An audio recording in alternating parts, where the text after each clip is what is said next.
I'm going to take the man who's going to be taking over the hospital. Here's your stupid damages payment of $10,000. What the hell are you two laughing about? You realize that the formal heir to this hospital is me. You didn't know that, did you? Huh? Trouble Busters! So then... Oh my god! No way! Teddy bear! What? Lucy? Oh, you're here too, Helen? My name is Helen, and I work as a doctor at this hospital. I use a little time I have during lunch to go out on walks with my husband, Ted, but for some reason, every day my best friend Lucy shows up and is all over Ted. Seriously starting to annoy me. So anyway, check out this, darling. Darling?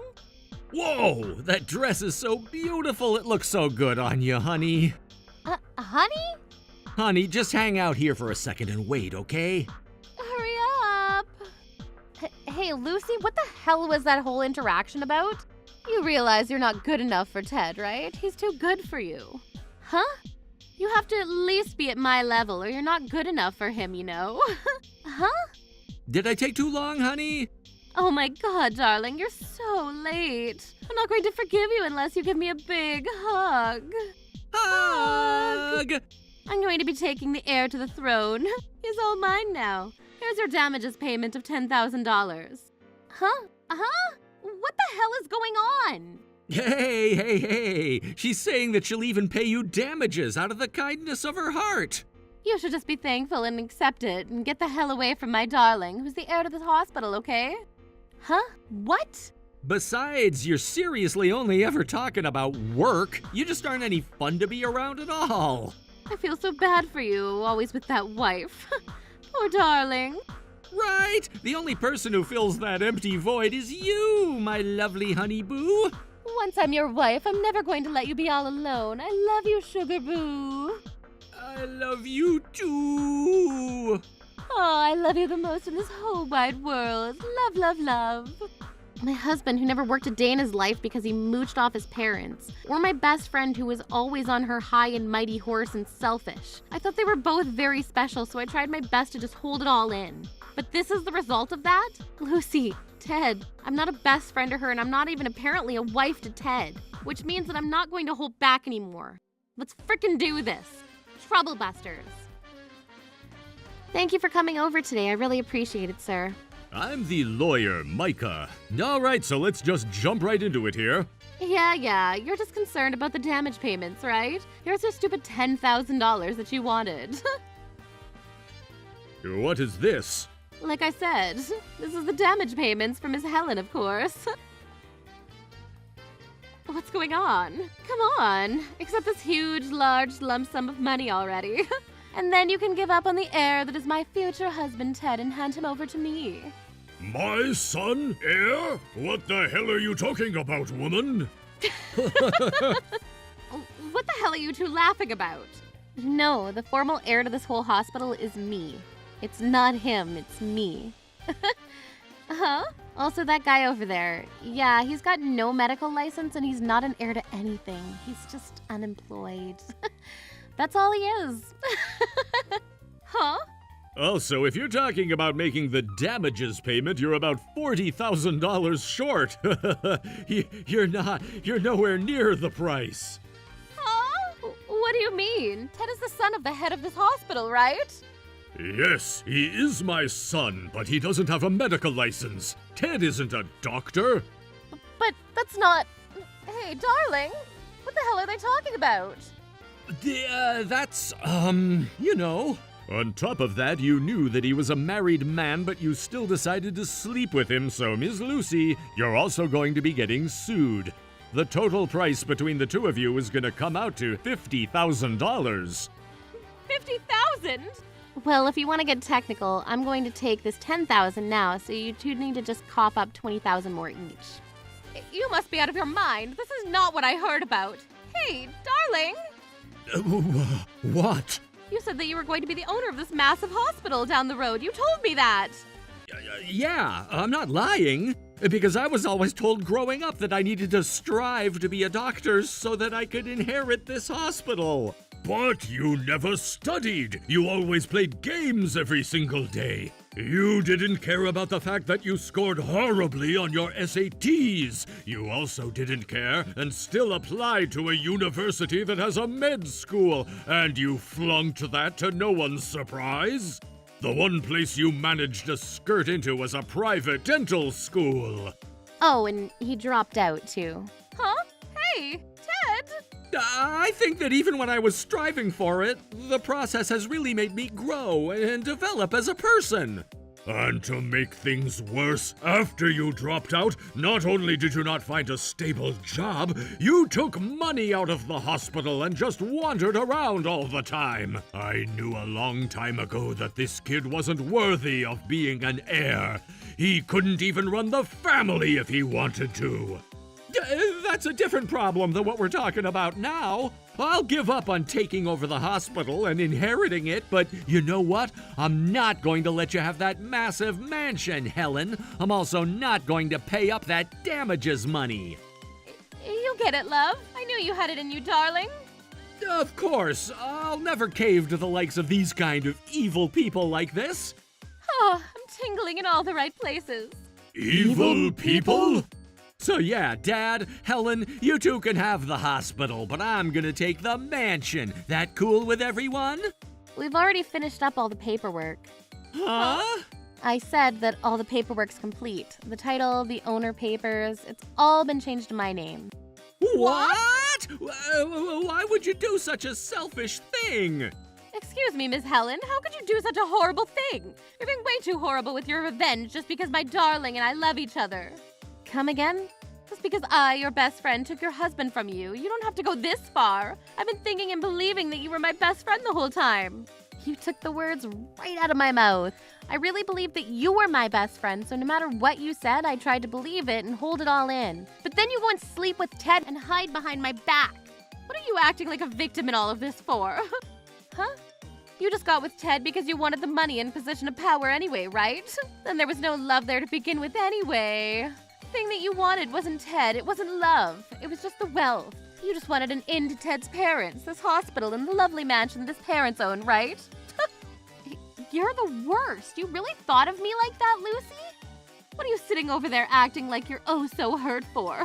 Besides, you also... If you want to act any worse towards Helen, then we'll go ahead and tack on slandering in addition to everything else. Why the hell would you do that? It's got nothing to do with you, sir. Can you keep your damn mouth out of it?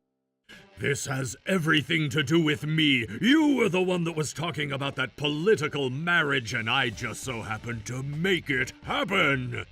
Huh? You did? Yes, and don't sir me, you can call me by my name. Well, I'm going to get remarried to Ted in the future, so I need to express my respect towards you.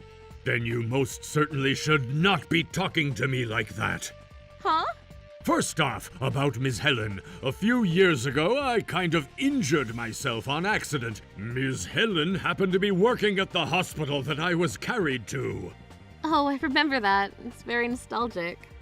And Ms. Helen treated me so well and came every day to check on me, even when I wasn't a local there. Ms. Helen didn't know a thing about who I was, of course. I just wanted to do what was right, and... That's why he thought that Ms. Helen would be an excellent heir to his throne. I don't think that there's a single soul that would be better than Ms. Helen to run this hospital. More than anything, I thought that that kind woman would be able to do something about you and make you really see the light, but... Sir...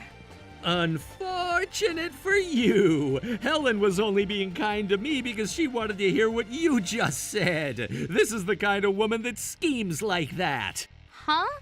Apparently you're still making some kind of misunderstanding, Ted. Huh. I haven't made a single misunderstand. I already told Ms. Helen that I wanted her to inherit this hospital long before she ever got married to you. Huh? So you're saying that the reason she was walking around and talking to the patients when she had the free time and making small talk or changing the flowers in the entrance or reception and taking care of things was? That's just who she is. But You finally understand, Ted. But that's all just an act, you idiot! Huh? I told you, Dad! Helen is the kind of sneaky, scheming woman like that! After hearing this much of what Mark said, you're still going to... You know that I know the truth, right? On the patient's birthdays, she always brings presents, bribes, and bribing the upset patients to be happier. Bribery? How dare you say something like that? Oh, come on, it's the truth! Isn't that right, Lucy? That's right, Helen has always been really good at pulling that kind of sneaky crap. Sneaky crap. When I was in college, I told her to give my love letter to my crush, and somehow you ended up going out with that guy when I wasn't looking. I told you time and time again that when I gave that letter, he just asked me out, so I ended up going out with him. You knew from the beginning, and you still did that to try to embarrass me, right? I said no, and as proof, I broke up with that person right after, right? Because you were so much more important to me than that guy, Lucy. You're just coming up with all the fake lies. I already know the truth behind you. It's so obvious as day. That's why I knew I couldn't let you have Ted. Did you say that to Ted, Lucy? Yeah, I did. I felt so bad for Ted getting tricked by you. No, the world's most incredible, lovely darling was being fooled by you, and it was unfair. Lucy, no, honey, you thought of me that much? Of course I did. Because the only person that loves you from the bottom of their heart is me. Just me. Oh, my sweet honey. Hug. You two, do you realize the kind of situation that you two are in right now? Of course. It's show off to Helen time, right? So we're gonna be showing off like crazy and leaving like cool people. You're going nowhere. I'm going to call the police on you for using hospital money without permission. You're going to be reported for theft. Huh? Oh, come on. Ted, don't take that crap seriously. What did you say? I know the truth. He's living with you, so that means he can't be charged with theft from you. Actually, no, she wasn't going to call it in on him. She was going to call it in on you, Miss Lucy. Huh? Why the hell me? My darling is the one that took the money out and used it on his own. Why do I have to be charged for that? Do you know something called an accomplice? What? What is that? From what I hear, it sounds like at first Ted was just stealing some small change from his father's wallet, but then you went and made him some suggestions, huh? I don't. That's called incitement, and it's one of the ways that you can be charged with being an accomplice to a crime. So you're going to be charged as an accessory to a crime. Which means? Unlike Ted, which you're right, won't be charged for theft because he's family, you will be charged for being an accessory to a theft. Does that mean that's really bad? Oh yeah, super bad. If you're an accomplice for a crime, you're going to be charged with the same crime as the principal offender. What do you mean by that? You're going to be sentenced to no more than 10 years in prison and or no more than $5,000 in fines. No way! I can't do that. You're lucky if you get away with a fine. If you get an actual prison sentence, you can only get a suspended sentence up to 3 years or less. So you'll be charged criminally, and if they don't have any kind of extenuation, then you will absolutely be behind bars for a while. Why the hell are you laughing about that? Oh, and as for Ted, you may be over there feeling relieved that you can't be charged for theft because you're living together, but you're going to be sued in civil court, so be prepared for that. Huh? I'll go ahead and make sure to serve you and summon you to court as well. This is just a regular family dispute that happens from time to time. You can't freaking sue me. Actually, I can. Wait, no, Dad, you need to make them stop. Come on. I'm literally the one that asked them to do it. Huh? I would have let it go if it was something small and minor. You realize that you were messing with hospital money as well? That's, a spur of the moment thing. Uh-huh. So that's why you decided to use the hospital as a hotel instead of actually going to a hotel? Huh? Helen, why the heck do you know about that? You know that I walk around the hospital rooms if I have any time at all. And you, Ms. Lucy. I haven't done anything wrong. You live in there. Huh? In the hospital? What? There were some open rooms, so is that a problem? Actually, breaking and entering Plus Ultra. I said stop laughing. Besides, you're supposed to be my best friend. Are you really going to reveal all that crap in front of a freaking lawyer? What the hell are you talking about, best friend? After all this? Don't make me laugh. Helen got mad at me. Ah. Lucy, Helen, it's disgusting the way you're behaving. Female envy. Huh? Even if Lucy is a SSS rare, super ultra high spec beautiful woman, you can't do that. You're always acting so bright and kind, but you just explode when you get mad, and I've always hated that about you. Uh-huh. I didn't know that. What? You want to do something about it? No, I don't want to do anything. That's why you always snuck home and started making a huge mess out of the house when I was cleaning, or only take in your own laundry when it's raining and leave out mine. On top of that, you took the heirloom trinket from my mom and all my friends and presents too. You just gave them all away to Lucy, right? You? Are you seriously holding a grudge on all that little crap? Hey, Lucy, give one of those trinkets back, huh? It just won. What? Sure, here. Come on, get on the ground and pick it up. I always thought that you were really my best friend, Lucy. Huh? That's so annoying and gross. That's why, no matter what you asked of me and how selfish you were, I just forgave it. Come again? Who asked for that, literally ever? I forgave you for sleeping with my long-term boyfriend. I forgave you for spreading fake rumors about me and leaving me out of things. You're just being too kind. You should do all of that for your best friend. It's expected of you, you moron. Are you being serious? All of this, it's because I really thought that you were my best friend. But then you go and do all of this. Oh, shut the hell up already. Can't you go do that in some dark bathroom somewhere alone or something? You're basically only alive for me, you understand? You really should figure that out already, because we're best friends, right? No, we're done being best friends. Huh? I'm going to divorce Ted too. Do whatever you two want. Seriously? However, huh? We, as a family, are going to be completely cutting ties with Ted. Huh? Oh, and as for damages, I'm going to be expecting $20,000 from each of you up front. Wait, hang on. What are you getting so worked up about, Lucy? You realize that Helen is finally saying that we're getting a divorce. That's right. Which means that we can finally get married, right? I'm so happy, right? If anything, I'm freaking pissed off. Why? You aren't happy? You can finally marry me. I don't want to marry you at all, you freak. Why? What the hell is wrong with your brain? Seriously, are you still stuck on dial-up? What's going on, my honey? Why are you getting so angry? You're not even an heir to the hospital. You're not even a doctor. You're not even a dentist, and you dropped out of college, and you're actually unemployed. And now you're gonna have to pay freaking damages. So what? Is that a problem? When there's love like ours, we don't need to worry about... That love is gone, flying off at Mach 10 over the horizon to a galaxy far, far away. What? The only reason that you ever had any value at all was because you were the heir to a massive hospital. But the heir is actually Helen, and the mansion is also Helen's. You're not even going to be related to them.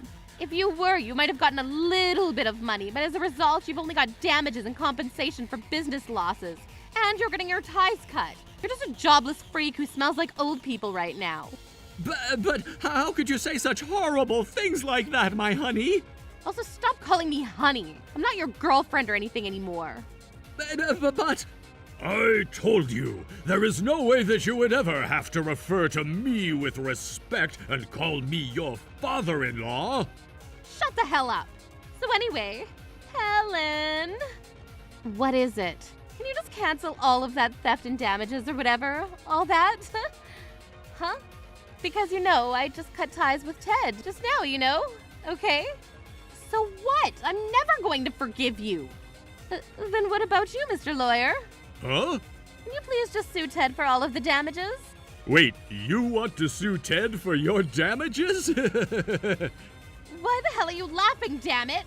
Yeah, I don't think there's any possible chance that I'm going to be able to do that. Why the hell not? You realize that I was tricked by him about his education and his socioeconomic standing. I'm a victim in all of this. But at the same time, you're an accessory to his crime, and you're also an adulterer, so you're going to be getting sued. But the lawyer is supposed to do something about that, right? No, absolutely not. A lawyer is supposed to be working for the benefit of his or her client. Then I'll hire you, so just save me, please. Besides, the whole reason was with Helen anyway, so I want damages for Helen making me cheat and making me take the money out of the hospital. I'm gonna sue for the exact same amount of damages. Oh my God.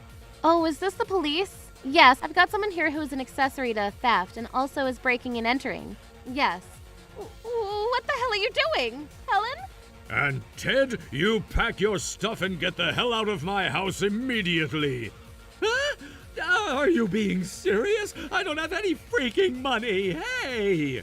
I'm a victim! I was tricked by this freaking succubus! You're Never responsible for all of this! Both of you are horrible and responsible for this. Ah! You guys make sure you go repent for all of your horrible actions. Afterwards, Lucy was taken away by the police and Ted was immediately chased out of his house. Lucy, out of some sheer dumb luck, managed to get a suspended sentence, but she didn't know where to stay. So she ended up sneaking into the hospital again, which led her right back into prison, and this time it was going to be with the 2 counts of breaking and entering. As for Ted, I think the last time I saw him was when he was all torn up in a park. As for me, I was officially adopted by Mr. Marks so I can be the heir to the hospital. On top of that, one of the patients that I'd been talking to every day actually asked me out today, and we started dating. Troublebusters.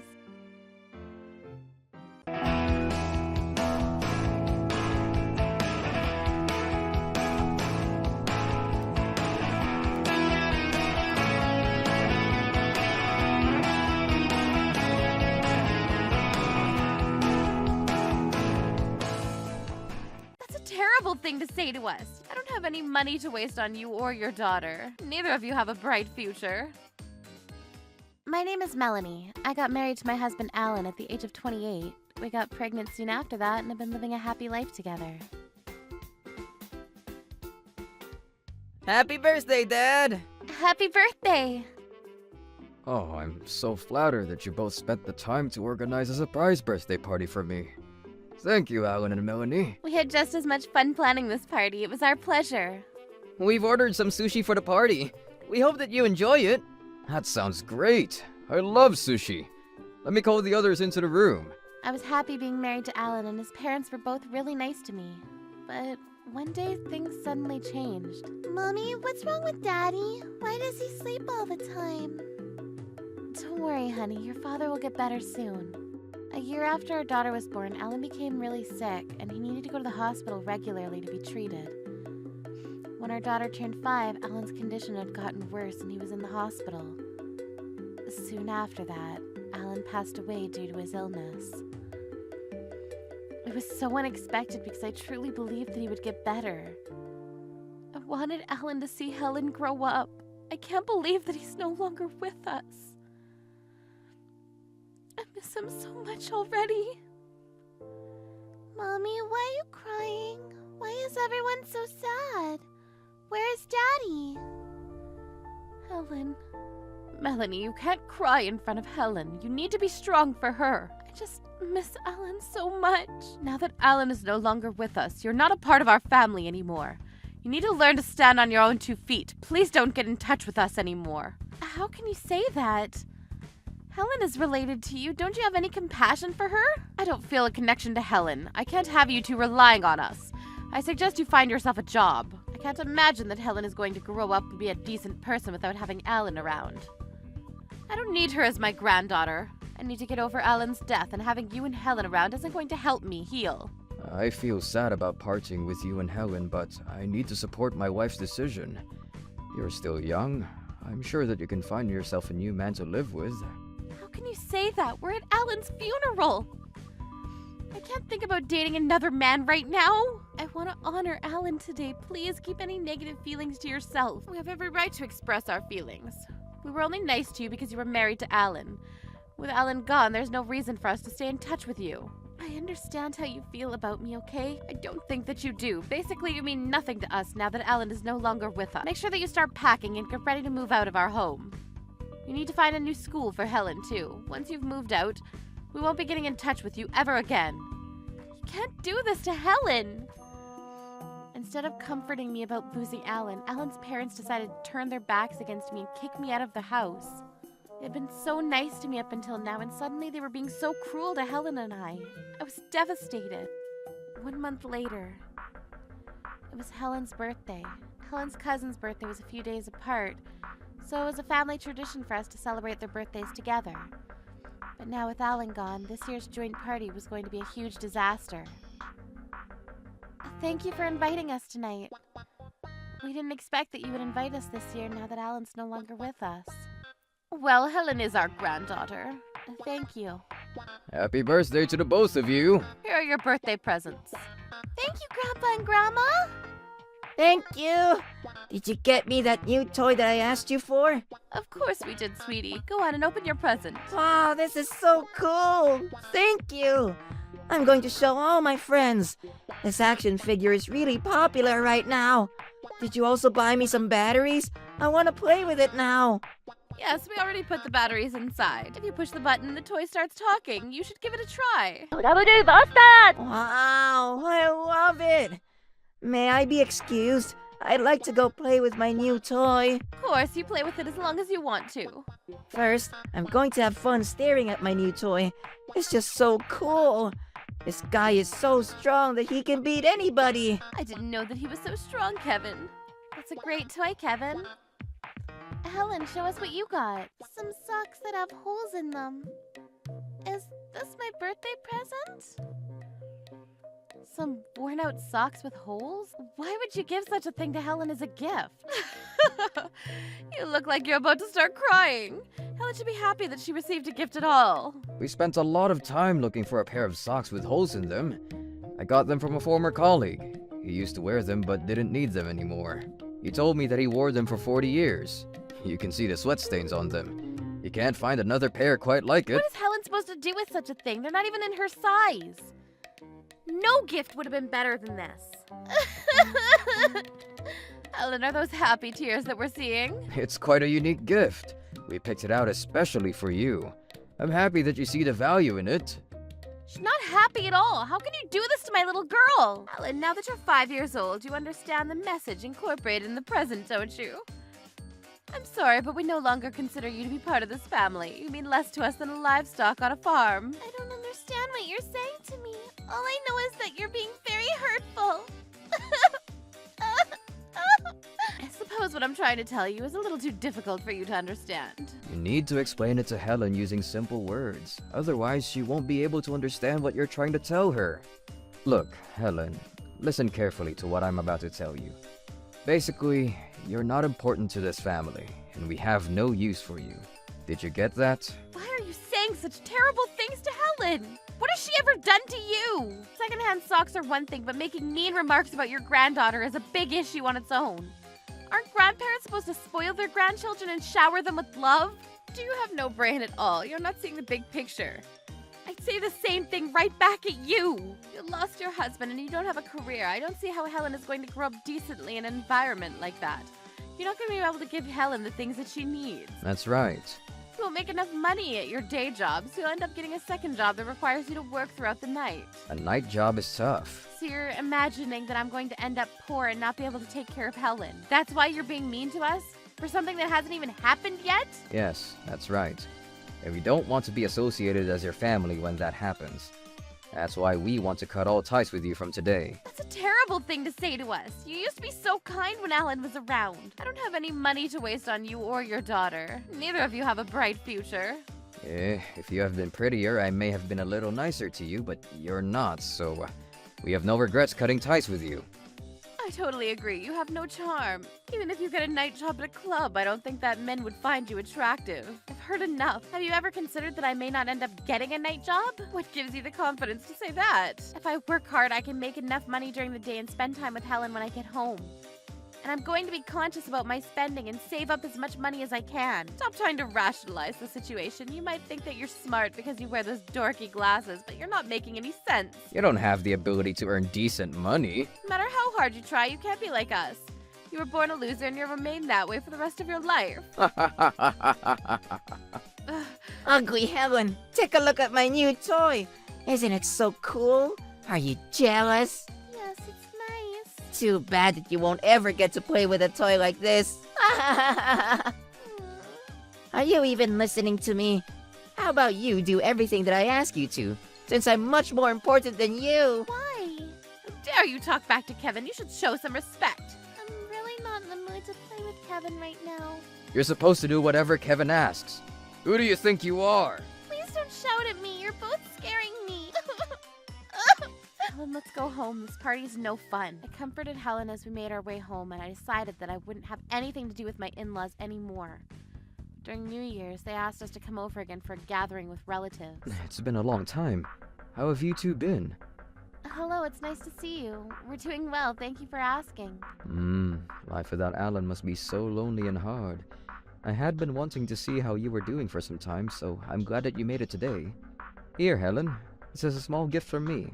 Happy New Year's! Thank you so much. You're so nice. Oh, you're growing up to be such a beautiful girl. Yes, she got her looks from her father.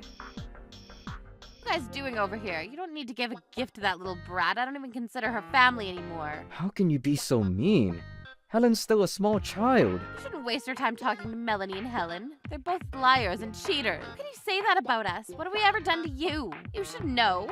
How are they liars? I don't understand where you're coming from. Melanie owes us a lot of money, but she hasn't paid back a cent to us yet. She has the audacity to spend her money on whatever she wants. What did you do with the expensive watch I lent you? You'd better not have sold it. Whenever you two come over to our house, valuable items go missing. I don't think that it's a coincidence. You're stealing from us. Where is this coming from? I have no idea what you're talking about. I never borrowed any money or expensive watch from either of you. And I have no reason to steal from you two. You two are delirious. We're merely stating the facts here. You act all innocent and play the grieving wife, but you only come here to steal from us. None of this is true. If we're being honest, we think that Melanie was responsible for Alan's death. He was never sick before he married Melanie. That can't be. Melanie wouldn't hurt Alan. I'm sure of it. According to Alan's doctor, his illness was caused by stress at home. My poor baby. If Melanie had treated him right, he would still be here with us today. He should have married someone better. Melanie brought bad luck into this family. Are you sure about that? So if you want to give gifts, give them to Kevin, not Helen. Yes, that would be so much better. Wait, don't do this. I hope that you're not trying to steal my money or hurt me, just like you did with Alan. I don't think we should hang out with Melanie or Helen. They seem dangerous. Everyone keep your distance from them. You're right. We should stay away from them. We'll be leaving right now. Thank you for having us. Goodbye. I couldn't take the awkward stares from the other relatives, so I decided to leave my in-laws' house. I was angry with my in-laws for spreading false rumors about us and making the other relatives believe them. When we got home, we received a call. Hello? How dare you come over to our house and beg for money like a beggar? You're no longer welcome at our house. Helen is Alan's daughter, and her relatives offered her the money as a gift. Besides, you were the one that asked us to come over. I invited you out of courtesy. I didn't expect you to show up. You should have stayed home and not ruined our family gathering. Won't be bothering you again. I understand that we don't see things on the same level, and I don't expect that we'll be seeing each other anymore. As long as you don't show up at my doorstep, I won't have any issues. Okay, understood. I hadn't done anything wrong, but for some reason, Alan's mother was trying to make it all my fault. I had suffered losing my beloved husband, Alan. Why was I being mistreated by his family on top of that? It didn't seem to be fair. As these thoughts were going through my mind, Helen came over to my side. Mommy, are you feeling all right? Yes, I'm fine, sweetie. Thank you for worrying about me. I'm happy if you're by my side. We don't need to go back to Grandma's house anymore. She's not very nice to us. I'm happiest too when you're by my side. I decided that cutting all ties with my in-laws was the best way forward. I was going to work hard to give Helen the happy life that she deserved. I was lucky enough to find a stable job right away, and although I was a single mother, I was able to give Helen what she needed. Several years passed, and before I knew it, Helen was all grown up. She graduated at top national graduate school and went on to working at a hospital. Good morning. What brings you to the hospital? Are you all right? Melanie, what are you doing here?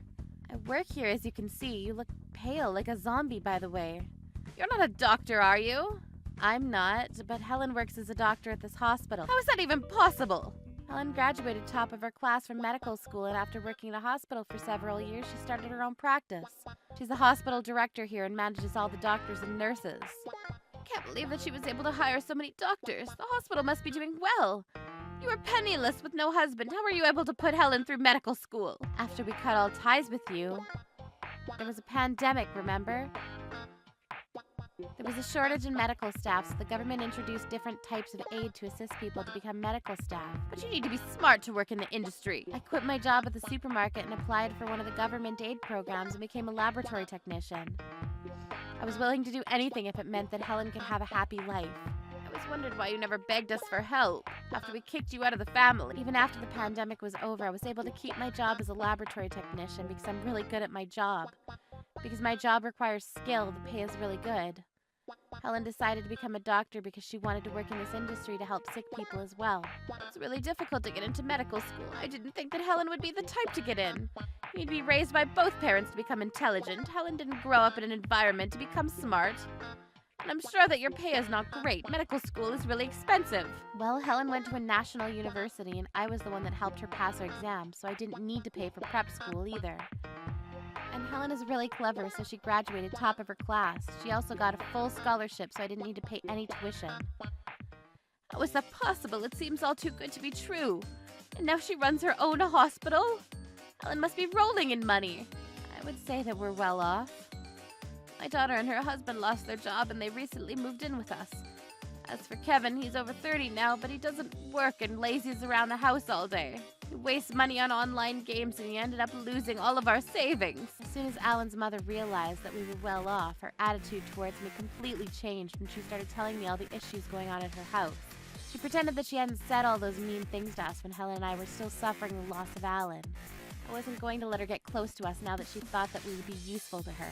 I won't forgive her. Troublebusters.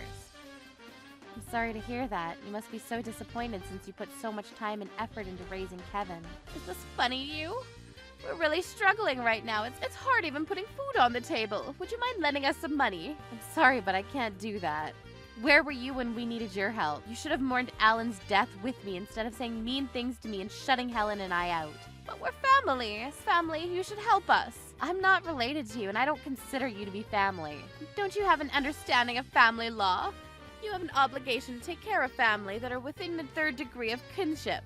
Was that too difficult for you to understand? I suppose that since you only have half of the life experience that I have, you may not get it. Basically, you're telling me that I need to support you and your family financially, correct? But that only applies if we consider each other relatives. What do you mean? You have twice as much life experience than me, but you don't seem to get it. Let me explain it to you. After you kicked us out of the house all those years ago, I submitted a notice of termination of family relationships, so we're no longer family. So I have no legal obligation to support you.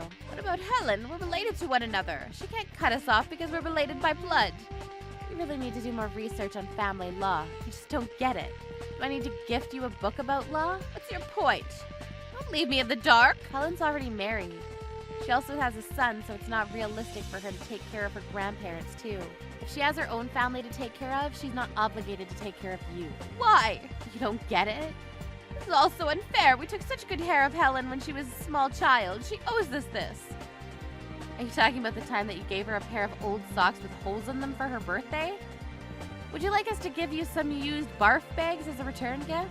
Why are you being so cruel? After that, Alan's mother left the building. Why did that patient just leave? It was her turn next. I guess she wasn't sick after all. Well, good for her. And good for us. We wouldn't have wanted to catch her disease. What disease? I hope that you're not referring to an infection. No need to worry about it. I found out later from one of my nice relatives that my in-laws had to give up their home because they were too poor to keep up paying on the bills. They ended up stealing from others in order to keep on living, but they ended up getting arrested, and their arrest became a hot topic on the news. A strange patient from the other day who suddenly left the hospital. Was that Grandma? Oh, you figured that out, huh? Yes, I asked one of our receptionists for the patient's name and saw that it was Grandma. I can't believe that news about our relative's arrest is all over the news. I'm so embarrassed to be related to those people. I agree, I don't want anything to do with them.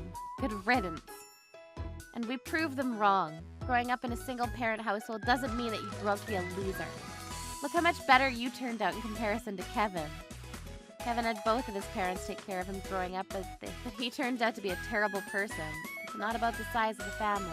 As long as there's love in the family, a child will grow up to be kind and, in your case, successful too. You're absolutely right. You did a great job raising me. I suppose so. And I do want my children to grow up with both their mother and father. I really missed out on not having my father around. And I'd really appreciate it if you stuck around for as long as you can, too. Grandma, come play with me. Of course, show me your playroom. Grandma, you have a funny laugh. Mommy, do you want to come play with us too? Trouble busters. You're not even a doctor. You're not gonna be able to help your son just by standing at his bedside. We need you to stay and get your work done. But you need to understand that— Daddy, will you come over here and play with me? I'm bored. Sure thing, son. My name is Alan. I'm a 30-year-old that works as a temp. I got married 5 years ago and have a 4-year-old son. Daddy, can you carry me on your shoulders, please? Okay, come on.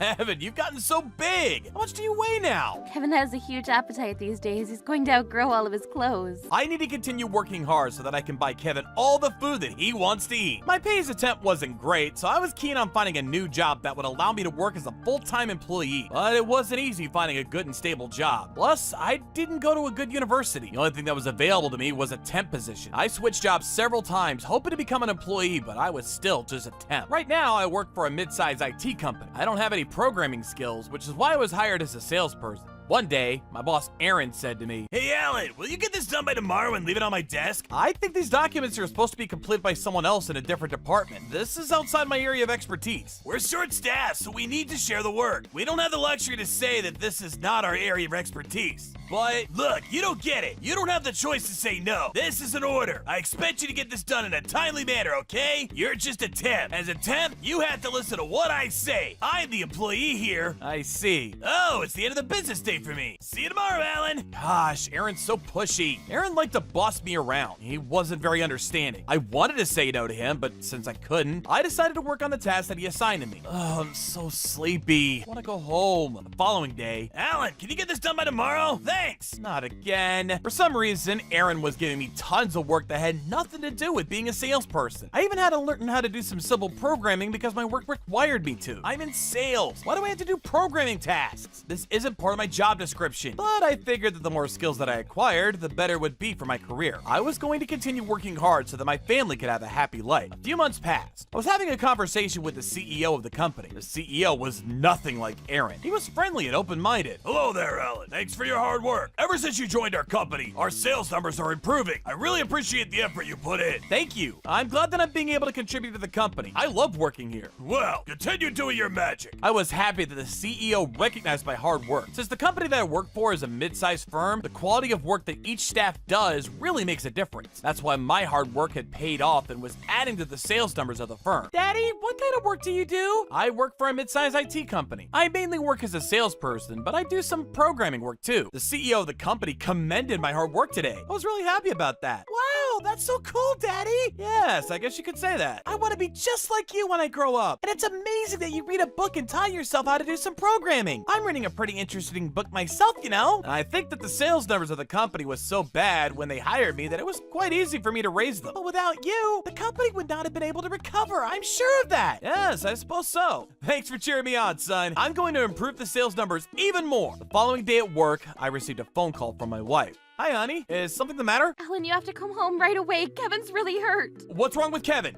He was fine when I left the house this morning. He had an accident. What? I'm coming home now. My wife was with Kevin at the time of the accident, and now she was in a total state of panic. I explained to Aaron about what had happened to Kevin and asked him if I could leave work early to be with my family. But then Aaron's response took me by surprise. I'm sorry, but I can't let you do that. You know how busy we are with work right now, right? But my son was in a car accident. It's an emergency. You're just a temp, so you're not entitled to such privileges. You understand that, right? If you want the privileges that come with being an employee, you need to work harder. I'm sorry, but I can't let you leave the office early. It's not in your work contract. But my son needs me. You're not even a doctor. You're not gonna be able to help your son just by standing at his bedside. We need you to stay and get your work done. But you need to understand that I'm ordering you as an employee. You need to listen to what I say. Now go back to your desk and get your assignments done. Aaron was a despicable man. How could he not see that I was sick with worry for my son? Aaron was married and had a son just like me. He should understand how I was feeling right now. My wife continued to call my smartphone. She wanted me to come home as soon as possible. I'm sorry, Aaron, but I'm going to go home. I have to be with my family at a time like this. Did you hear what I said to you? I'm not allowing that. This is an emergency. I'll make up for the work as soon as I know that my son is okay. I knew that Aaron was angry, but I got ready to leave work. Do you know what's gonna happen if you leave work without my permission? I have the authority to fire you. You can't fire me over this. I'm not doing anything wrong. I'm a temp, so I should be allowed to work until my contract expires. Are you sure about that? I'm really close to the CEO, so if I ask him to, I can have you fired on the spot. The CEO appreciates the work that I do here, and I don't think he would do such a thing. Let's continue this conversation tomorrow. I'm leaving now. I believed in my heart that the CEO wouldn't fire me. The CEO was a kind person, and he seemed much more understanding than Aaron. I decided to go straight to the hospital that Kevin was being treated at. Hi, Daddy. Thanks for coming to check up on me. Kevin, are you okay? I heard you were in an accident. Yes, Kevin was in a car accident and he hit his head, but luckily he wasn't heavily injured. Oh, I'm so relieved to hear that. We'd like to explain to you about the details of Kevin's hospitalization. Will you come with me to the other room? Please explain it to me, as it seems my wife is still in distress. I spent the night at the hotel, so I wasn't able to go back to work that day. I'm so happy that I have the both of you on my side. I'm glad you seem to be all right. We were really worried about you. Why are you crying? I'm not hurt. I'm okay now. You're right. There's no reason for me to be sad, huh? The following day, I went back to work. Aaron was standing by my desk with a sinister smile plastered on his face. Hey, Alan, it's been decided that you're gonna be let go. Are you sure about that? I only took half a day off and it was for an emergency. I can make up for yesterday by staying behind today. The CEO approves my decision to fire you, right, sir? Yes, that's right. I'm sorry, Alan, but we're gonna have to let you go. But you were so happy with the work that I've been doing for your company. What changed your mind? I was just being friendly. I didn't mean it seriously. You want to have proven yourself like Aaron here. I thought that I had proven myself plenty by contributing to the company's sales number. Thank you for recognizing my hard work, sir. I'm going to continue working hard for this company. I couldn't believe it. Aaron was taking credit for my hard work. I was the one that was contributing to the company, not him. Seeing that Aaron had lied to the CEO and told him that my work was his. Could I check that Aaron explained the situation to you accurately? Alan, what are you doing? We've already decided that you're gonna hand over your assignments to me tomorrow, and that tomorrow will be your last day at the company. So soon? You won't even allow me enough time to look for another job? And out of that, we won't be paying you for this month's work. This is the end of our contract with you. Good luck, son. That's not fair! I have another 6 months until my contract with you expires. You can't fire me without any warning. That's what it means to be a temp. You don't have any privileges. I've made a mistake in hiring you. As a result, our company has decided to stop hiring temps going forward. We only want employees at our company. I tried to persuade the CEO to do the right thing, but I couldn't change his mind about firing me. I knew that Aaron was an asshole, but I didn't expect our CEO to side with him. I was completely shocked. I couldn't let them discriminate me like this and fire me for no good reason. I considered consulting with the Labor Standards Inspection Office, but decided against it. After being betrayed by the CEO, I didn't know who to believe anymore. And I didn't feel like suing the company either because I didn't think that I had a chance of winning my case. First, Kevin was in a car accident, and now I was being fired. What bad luck I had. When would things get better for me? And I wasn't optimistic about finding a new job soon. The economy wasn't great, and I didn't think that my work experience made me a desirable candidate. I was starting to worry about how I would provide for my family. I spent the entire night trying to come up with a plan, but I couldn't think of anything. The following morning, I was happy to see that Kevin was doing well, but being jobless was going to put a strain on my family. I needed to find a new job as soon as possible. Kevin, I have some bad news. What is it? It can't be as bad as me being in a car accident, right? And I'm sure that whatever it is, we can get through it together as a family. Kevin, thank you for being so strong. When I was at rock bottom, Kevin found a way to cheer me up. I decided that instead of sulking about what had happened to me, I would be the dignified man that Kevin saw me as. Today was my last day at work. I was supposed to hand over my assignments to Aaron. I went to see some of our clients with Aaron and to tell them that I was leaving the company and that Aaron would be taking over after me. I really enjoyed working with you during my time at the company. Thank you so much for all your support. I will be handling your account now that Alan is leaving our company. Today is his last day at our company. I had no idea. I've really enjoyed working with Alan. Why are you leaving the company? Well, Alan left work early without my permission because his son was in a car accident. He's being punished for not following my orders. Alan was on a temp contract, so he isn't allowed to take any time off work like us employees. The CEO and I were livid with his decision to disobey us. I mean, it's not like his son died or anything. If he valued his position at the company, he should have prioritized work over family. As a father, wouldn't you be worried sick if you found out that your child was in an accident? It was an emergency. Please stop criticizing me. I didn't do anything wrong. Are you sure about that? I have a son too, but I wouldn't ditch work just because he got into an accident. I was furious with Aaron for being so unprofessional in front of our client. I decided to keep my anger inside and just get my job done. Trouble Busters! Since I'm handing over this account to you, I'd like to check that you're able to perform all the sales duties and programming requirements that come with this role. Of course I can! Who do you think I am? I just don't think that you have any common decency. How can you betray a person that left work for a family emergency and act like you did the right thing? Don't you have any compassion? I'm going to have to agree with Alan here. A child being in an accident is a serious matter. I think that he had every right to leave work early. But don't you think that work is important? Alan should have stayed behind until he completed the tasks that were assigned to him. I think that the company was about to go bankrupt because it didn't value the people working there. You can't treat us like trash. What are you talking about? Our company is doing just fine. I've talked with some of the other employees. The ones that actually work hard see that the company isn't doing so well. They are really concerned about the management style of the company as well as its future. You're the only one that's completely oblivious. Now you're just being rude. The CEO trusts me in my judgment. I would know if our company wasn't doing well. I'm not an idiot. The CEO only thinks highly of you because you took all the credit for my hard work. He doesn't know that you're just an imbecile. To be honest, I don't think the CEO understands what I've done for this company because you've been hiding my accomplishments from him. Oh my, are you one of those people that take credit for everyone's work and blame them when things aren't going well? That's a horrible thing to do to your colleagues. No.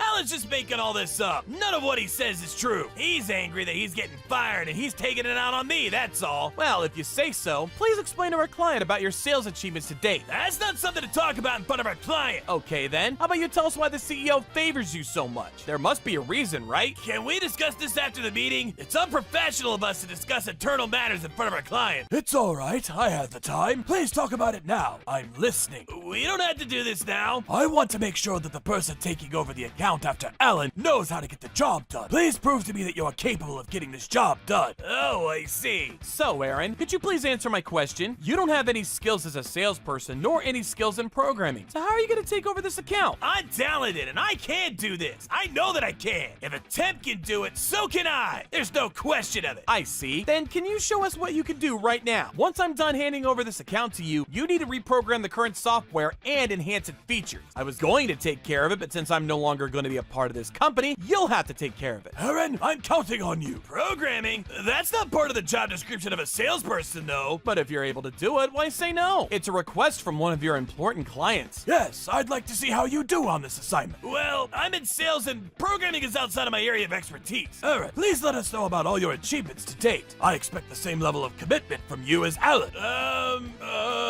Come on, we're waiting. We don't have all day. I'm starting to feel a sharp pain in my stomach. Aaron tried to leave the meeting without proving himself, but can we reschedule this meeting? I'm sorry for the trouble. You told Alan he couldn't leave his work when his son was in an accident, but you're going to bail on this meeting because of a stomachache? It doesn't make sense. And I have to make time out of my busy schedule for someone like you, who can't even take care of his health. Does that sound fair to you, Aaron? I had predicted my client would react to Aaron's behavior in this way. Aaron couldn't come up with anything to defend himself. He was speechless. It didn't take time for everyone to realize that I was the one contributing to the sales numbers of the company. I was an excellent salesperson, and I had superb programming skills, which I taught myself. As you can see, the company can't go on without me. I don't think that one employee will make such a huge difference. I mean, there are other people working at the company that could do what you do. Come to think of it, I have no idea what the other employees at our company do. That's because you're not interested in anyone but yourself. Don't you know that most of the people that work at our company are friends or relatives of the CEO? They are working at the company with impressive job titles, but in reality, they don't do much work. It's the small group of employees without high-ranking job titles that actually do the work and make money for this company. I can't believe that you know so little about the organization that you work for. I'm ashamed that I've been working with a company that has no morale. I've decided to terminate our contract with your company. Please don't do this! You're one of our key accounts! I only hired your company because I value the work that Alan did for us. If he's leaving our company, there is no reason for us to continue working with your company. And if you're the one taking on our account after Alan leaves, I don't feel confident that you're up for the job. Well, without the contract between us, what are you gonna do about the programming skills that Alan has been providing to our company up until now? Are you sure that you're making the right decision? I do still require the programming that Alan has been doing for us. I'm sure that you do. Alan, do you have plans to start your own business now that you're no longer going to be working at the company? Actually, that's exactly what I'm planning to do. I'm sick and tired of working for somebody that doesn't appreciate the hard work that I do for them. You were the one that boosted my confidence by complimenting the work that I've done for you. So thank you. Well, let's decide it then. I'm going to officially hire you as our programmer then. I look forward to continue working with you. Wait, what about our company? Like I said, we're terminating the contract with your company. You can see yourself out now. Please don't say that! I'll find Alan's replacement so that we can continue to provide the same level of service that he has been doing. The CEO is gonna be so upset with me if I return to the office and tell him that you canceled the agreement between us. Alan, you're violating the terms of your employment contract. You're not supposed to take business from us. You need to rectify this. I didn't do anything. Our client decided that they wanted to terminate the contract with you, and they came to me, not the other way around. And aren't you the one that's in breach of contract? Don't you know that it's illegal to fire a worker under a temp contract? Doesn't your company have a compliance team that understands these things? Aaron called the CEO to try to better the situation, but in the end, his decision just made things worse. Our client was completely dismayed by the chaotic structure of Aaron's company. It just made him more sure of his decision to cut all ties with the company. Soon after Aaron made the phone call, the CEO came over to the client's office. I apologize for all the confusion regarding the change of staff on our end. There was an error on my end. To correct the issues, I'm going to fire Aaron and ask Alan to stay on at our company. I hope that this changes your mind about canceling the contract with us. I'm getting fired? What's going on here? You know that this is the right thing to do. Alan was the one doing all the work after all. Alan, I apologize for believing what Aaron told me. I should have known better. Would you please forgive me and continue to work for my company? I'm sorry, but I'm gonna have to decline. You can't do this to me! I could sue you for the damages caused by your departure, you know! Aaron, do something about this! Why am I the one getting fired? What did I do to deserve this? I'm going to inform the Labor Standards Inspection Office that you fired me for unfair reasons. I'm also going to fight my case in court. I won't allow you to get away with wrongful termination. Wait, calm down, Alan! There's no need for you to take it this far! You can't stop me. Besides, you're the one that tried to sue me first. I knew that I had to do something the minute Aaron didn't take my son's accident seriously. If I don't ask you to take responsibility for your actions, I know that you'll do the same thing to someone else, and that's just not fair.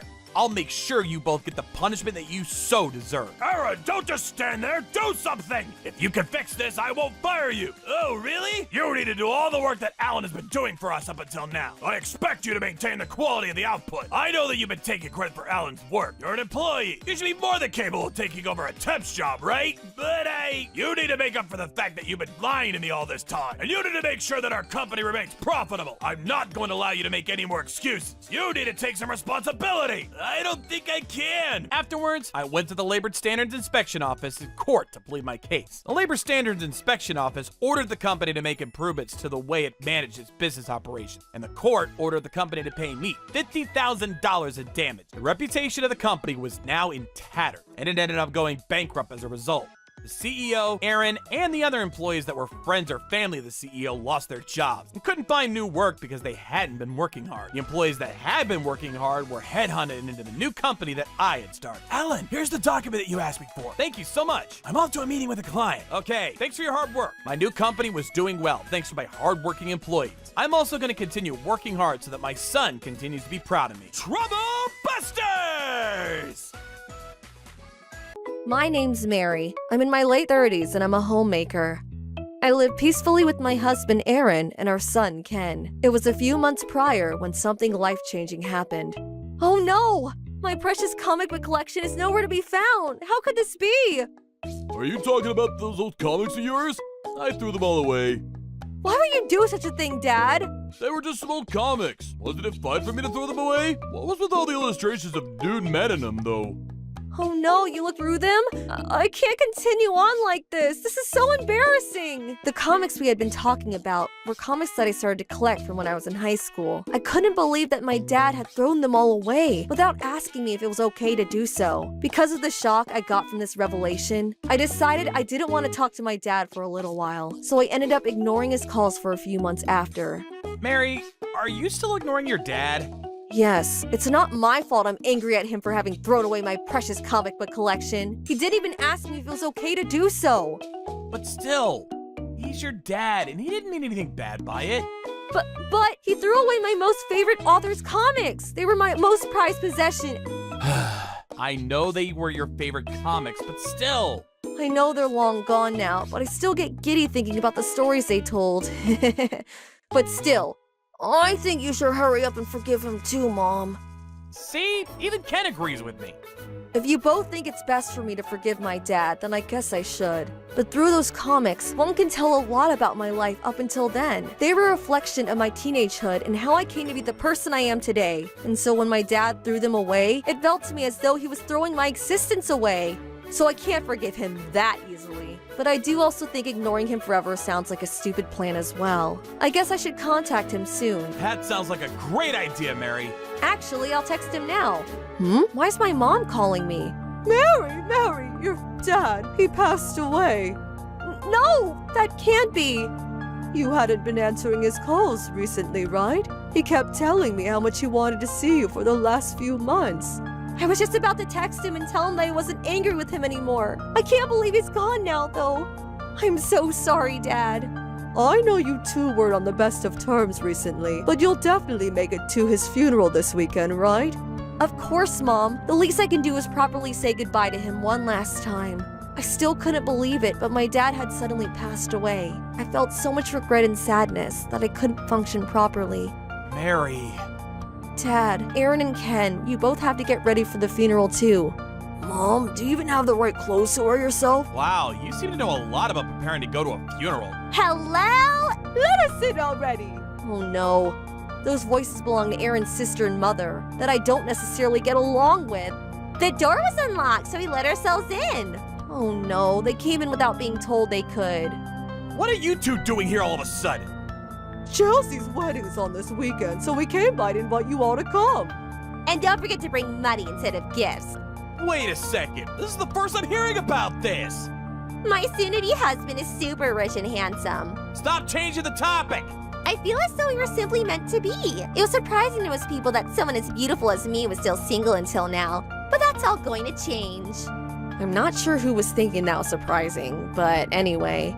I get to have a personal ATM now. Oh, wait, I mean a husband. I get a husband that's going to pay for everything I want. Then, do we really need to be giving you money at your wedding if you're going to be marrying someone that rich? Yes, it's better to always have more money, and you can always have more. Oh, stop bickering, you two. Just remember, Aaron, it's an honor that you're even being invited to Chelsea's wedding ceremony. Think of the money you'll be bringing as payment in order to see Chelsea looking as beautiful as ever on her wedding day. Yeah, this is exactly why I don't get along with these two. I honestly don't want anything to do with people that think they're the most important people in the world, like these two. Aaron, I don't really want to bring this to your attention, but your sister only gifted us coupons for a wedding. Seriously? I know we don't have a great relationship, mostly because she's so up herself, but I can't believe she'd be that stingy to us on our special day. I need to have a word with her about this. But, like, why do I even have to give you anything nice on your wedding day? After all, you got married to that lame nerd. It wasn't just on our wedding day that Chelsea disrespected us. When I gave birth to Ken, she again went out of her way to be rude to Aaron and I. Hello, so that's your baby?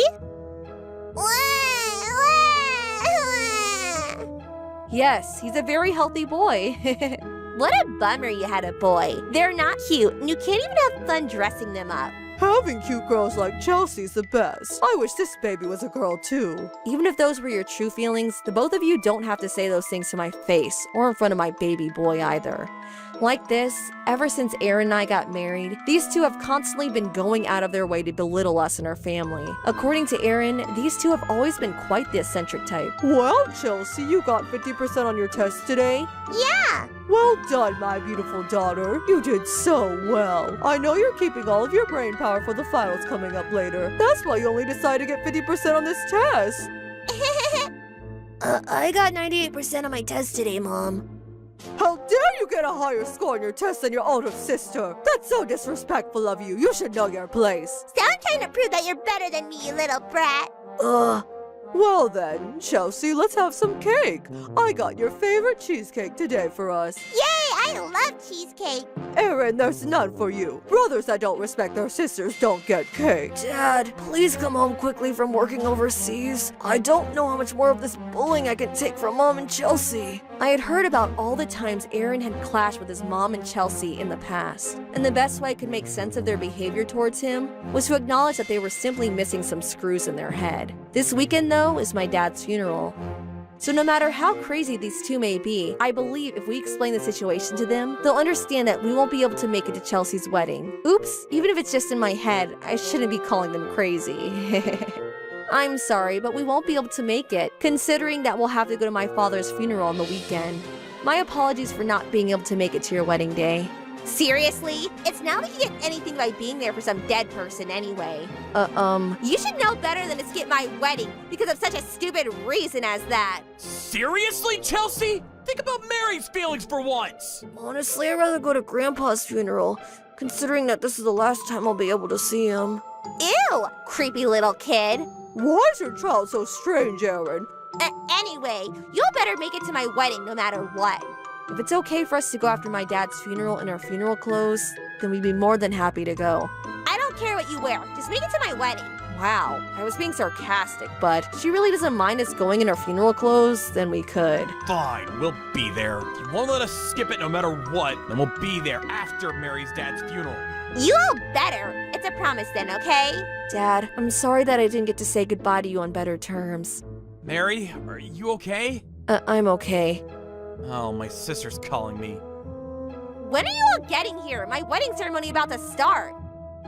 The funeral's not finished yet! You told us that it was okay for us to attend your wedding after the funeral was over, right? I only said that so you guys would agree to come in the first place, but I didn't really mean it. You have to come here, now. That doesn't make any sense. That just means you lied to us then. Ugh, if you guys don't make it, you're going to ruin everything for me today. You better bring me all the money you got from the guests of the funeral as a wedding gift. She just cut the phone call off and didn't give us a chance to say anything back. Mary, Dad's relatives are gathering to have a meal together. I'm so sorry, Mom. There's somewhere I have to be. Jeez, today's so hectic. Granny, we'll do our best to be back soon. Okay. Good thinking, Ken. We really came in our funeral clothes. I hope it's okay.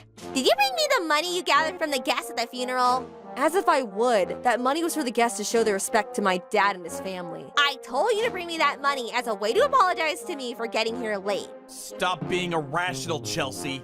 And why are you all here in your funeral clothes? That's so disrespectful of you all. Just give me all the money you got today and leave already. I told you, we didn't bring that money here.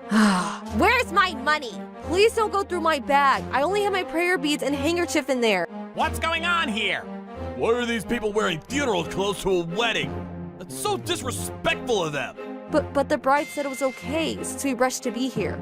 I never said such a thing. These people came to my wedding in their funeral clothes just to spite me. This woman is jealous of my beauty and also the fact that I'm getting married to a rich man. What? No, that's not true. That's right. This lady here is so jealous of my beautiful daughter that she'd do anything to ruin her special day. No, I'm telling you all, that's not what's happening here. How can you say that the bride and her mom aren't telling us the truth? Hurry up and leave already. You're all bringing bad luck to my special day. Oh no, she took my beautiful new wallet. As your wedding gift to me, I'll be taking your wallet. You better be fine with this, considering that you promised to bring me all the money from the funeral, yet you didn't. Ugh, at least can you give me back my wallet? Even if you take everything inside it, can I have the actual wallet back? Wow, everyone's looking at me so furiously. Because Chelsea said that I'd come here like this in order to ruin her wedding day, all the guests of the ceremony thought I was the bad one in the situation. But Chelsea was the one that said it was okay for us to come in our funeral clothes. I can't believe she acted like she never said that. I was thinking that it'd be best for me and my family to just leave there but then I decided to change my mind. Someone needs to put her and her mom in their places. So my family had decided to take part in the wedding ceremony wearing our funeral clothes. There's no way they're getting away with painting us to be the bad people in this situation. Trouble busters! If I need to, then I'll go out of my way to make things right here. I have the right to attend this wedding since I was invited, so I'll be doing just that. Wow, you really have some nerve staying here in those funeral clothes. Did this man just come up to say that to me? Seriously? To be honest, I don't really like Chelsea that much though, so you protesting like this kinda made me feel good. What? Chelsea's full of herself and has too much pride in herself. There's just something I really don't like about her. Wait, this man seems like he's on my side. To tell you the truth, I'm dressed like this because Because what? I know we're in the middle of a wedding, but would you be willing to listen to my story of how things ended up like this for me today? Sure. There's just a bunch of Chelsea's friends doing boring performances now anyway. Go on! Why, thank you. With this, I told this man about what had happened leading up to today. Wow, that's what's really going on here? Yes, I know it sounds pretty unbelievable, but that's what Chelsea and her mom are truly like. I swear what I'm telling you is the truth. I knew there was always something off about Chelsea, but I can't believe she'd go out of her way to be as mean as this. Leave it to me to take care of this situation here. What are you going to do, sir? The man quickly went back to his table and started to talk to the other people sitting down with him. After that, he went around to the other tables and talked to the other guests as well. This man was going around letting everyone know what I just told him. I was surprised that he was going out of his way to bring light to my story. I was delighted by his way to do so. Soon enough, by word of mouth, pretty much all the guests at the ceremony had heard what exactly was going on between my family and Chelsea and her mom. The man even went to tell Chelsea's husband's parents about what was going on. And after he talked to them, they stood up and left their table to go somewhere. Chelsea, it seems as though you were the one that told your sister-in-law that it was okay for her and her family to come to your wedding in their funeral clothes. No, I'd never say such a thing. How crazy do you think I am? Exactly. That lady just made things up and is trying to fool everyone here with her little lies. Jealousy really can make people do scary things. I'll have to go ask her for myself then. Oh, why is the groom's mom waiting for me to go over to her? It seems as though she wants to speak to you. Let's go talk to her. Did you really all come here wearing funeral clothes? Because Chelsea had said that it was okay for you all to do so? Well... Yes, that's true. You see, today was my wife's father's funeral. We told my sister prior that we wouldn't be able to make it to her wedding since the funeral was on the same day. She said that it would be fine for us to come here in our funeral clothes after having attended the funeral. And that's why we came here like this. Oh no, did she really? Stop lying about what I said. Anyway, you don't even have evidence that I said that in the first place. Well, that's true. We don't have evidence that you said that. Oh, you need evidence? Then here you go. Ken, how did you get your hands on such a video? On Ken's phone, there was a video of Chelsea saying it was fine for her family to come to her wedding in her funeral clothes, followed by a video of her just now when she forcefully took my bag from me. You got everything on video, Ken? Yeah, I'm good at keeping up with things, so I'm good at technology. You always need evidence in case something blows up later. Give me your phone, you brat. What's with this video, Chelsea? No, don't look at it. It's not what it looks like. How dare you call me an ATM? No, I didn't mean that. Right. Well, you can forget about it anyway. You're going to forgive me for what I said about you? No, but I only thought about you as a trophy wife, so I guess that makes us even. What? What did he just say? It seemed as though no one but me had heard what the bride and groom had just said now. If we call off the wedding now, you know that it would be all because you caused a mess here. Meaning that you'd be the one to pay for the damages. And you don't want that now, do you? Of course not, but you just called me a... Ladies and gentlemen, we're so sorry for causing a scene here. I'm sure everyone here has now heard about and formed their own opinions about what my wife has done. But my stance on all this is to be made clear by the fact that I will not be calling our wedding off. We'll continue to do the best to be there for each other and help each other grow into more respectable individuals. What a gentlemanlike thing to say.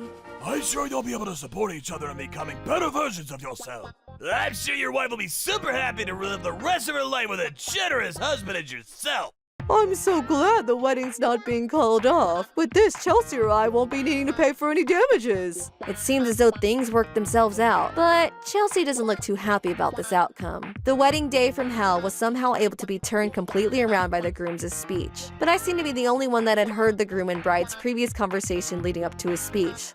Therefore, I knew that in fact he wasn't as kind as he was making himself out to be. Mary, I was able to get your wallet back from my sister. Ooh, yay! I'm so happy you got it back for me. Thank you so much. It was actually her husband that handed it back to me. Oh, I see. I thought maybe he wasn't that great of a person, but I guess I must have been wrong about him. Also, about my sister having taken your bag and wallet from you, her husband apologized together with my sister about that too. They even paid for the damages caused. They were willing to give us money for that? Yeah, They wish they could have apologized and given you the money directly, but because they were busy, we couldn't organize for that to happen. But here's the money. Oh, isn't this a little too much money though? They said that we could take them to court if you still weren't happy with an apology and the money, but what do you want to do? Having got all this money and considering the fact that I wasn't hurt seriously or anything, I don't think we have to take them to court. Chelsea's husband had given us money for the damages she had caused us on our wedding day. On top of that, I got my beloved wallet back, so I was honestly pretty fine with forgetting about what Chelsea had done to us. I still couldn't believe Chelsea's husband was willing to give us so much money for what had happened though, and that made me think that he was actually a decent person. At least that's what I had thought, but that didn't seem to be the fact in reality. Hello? Please help me! What? Why are you asking me to help you of all people? My husband only thinks of me as a trophy wife. He only treats me like an object, not an actual living human being. Oh. He only ever wanted me his because of my beauty. That's the only thing he likes about me. While we were dating, he was such a gentleman to me. But now that we're married, he's completely changed. I think that's partly due to the fact that he found out your true colors. Not that I'll bring that up now. Once I brought up getting a divorce, he said that if we were going to do so, then I'd be the one that would have to pay him for the damages. Because he'd bring up in court what had happened on their wedding day because of what I had done. Honestly, she only has herself to blame for getting into this situation. Are you listening? Every day he keeps reminding me that I owe him so much money we got divorced. And he only gives me barely enough money to survive every day. He's so horrible. I think I have to point out here, you were intending on using him, right? You were simply after his money. That's why you decided to marry him, right? And that would make it that the two of you married each other in order to benefit yourselves. So what? Please just help me get out of this mess. I'm sorry, but you'll have to figure out how to get out of this one on your own. She really is a troublesome person. I'm going to block her number so she doesn't call me again. After that conversation of ours, I don't know what happened to Chelsea. Apparently, she's still with her husband, and he's still only giving her enough to barely make it through each day. And on top of that, apparently her mother, that was also originally planning on living off of the husband's money, has been made to live with Chelsea and her husband, and is now also subject to living off of the minimum. Because the husband always brings up Chelsea having to pay for the damages if they get a divorce, her and her mom have no other choice but to accept their fate of living poorly now. I guess that husband truly is some kind of psychopath. Today marks a month from Dad's passing. Mary, do you want to say some words to your dad at his altar? Yeah, Dad, I'm really sorry again for not being able to make things right between us before you passed. You were often working at this desk, weren't you?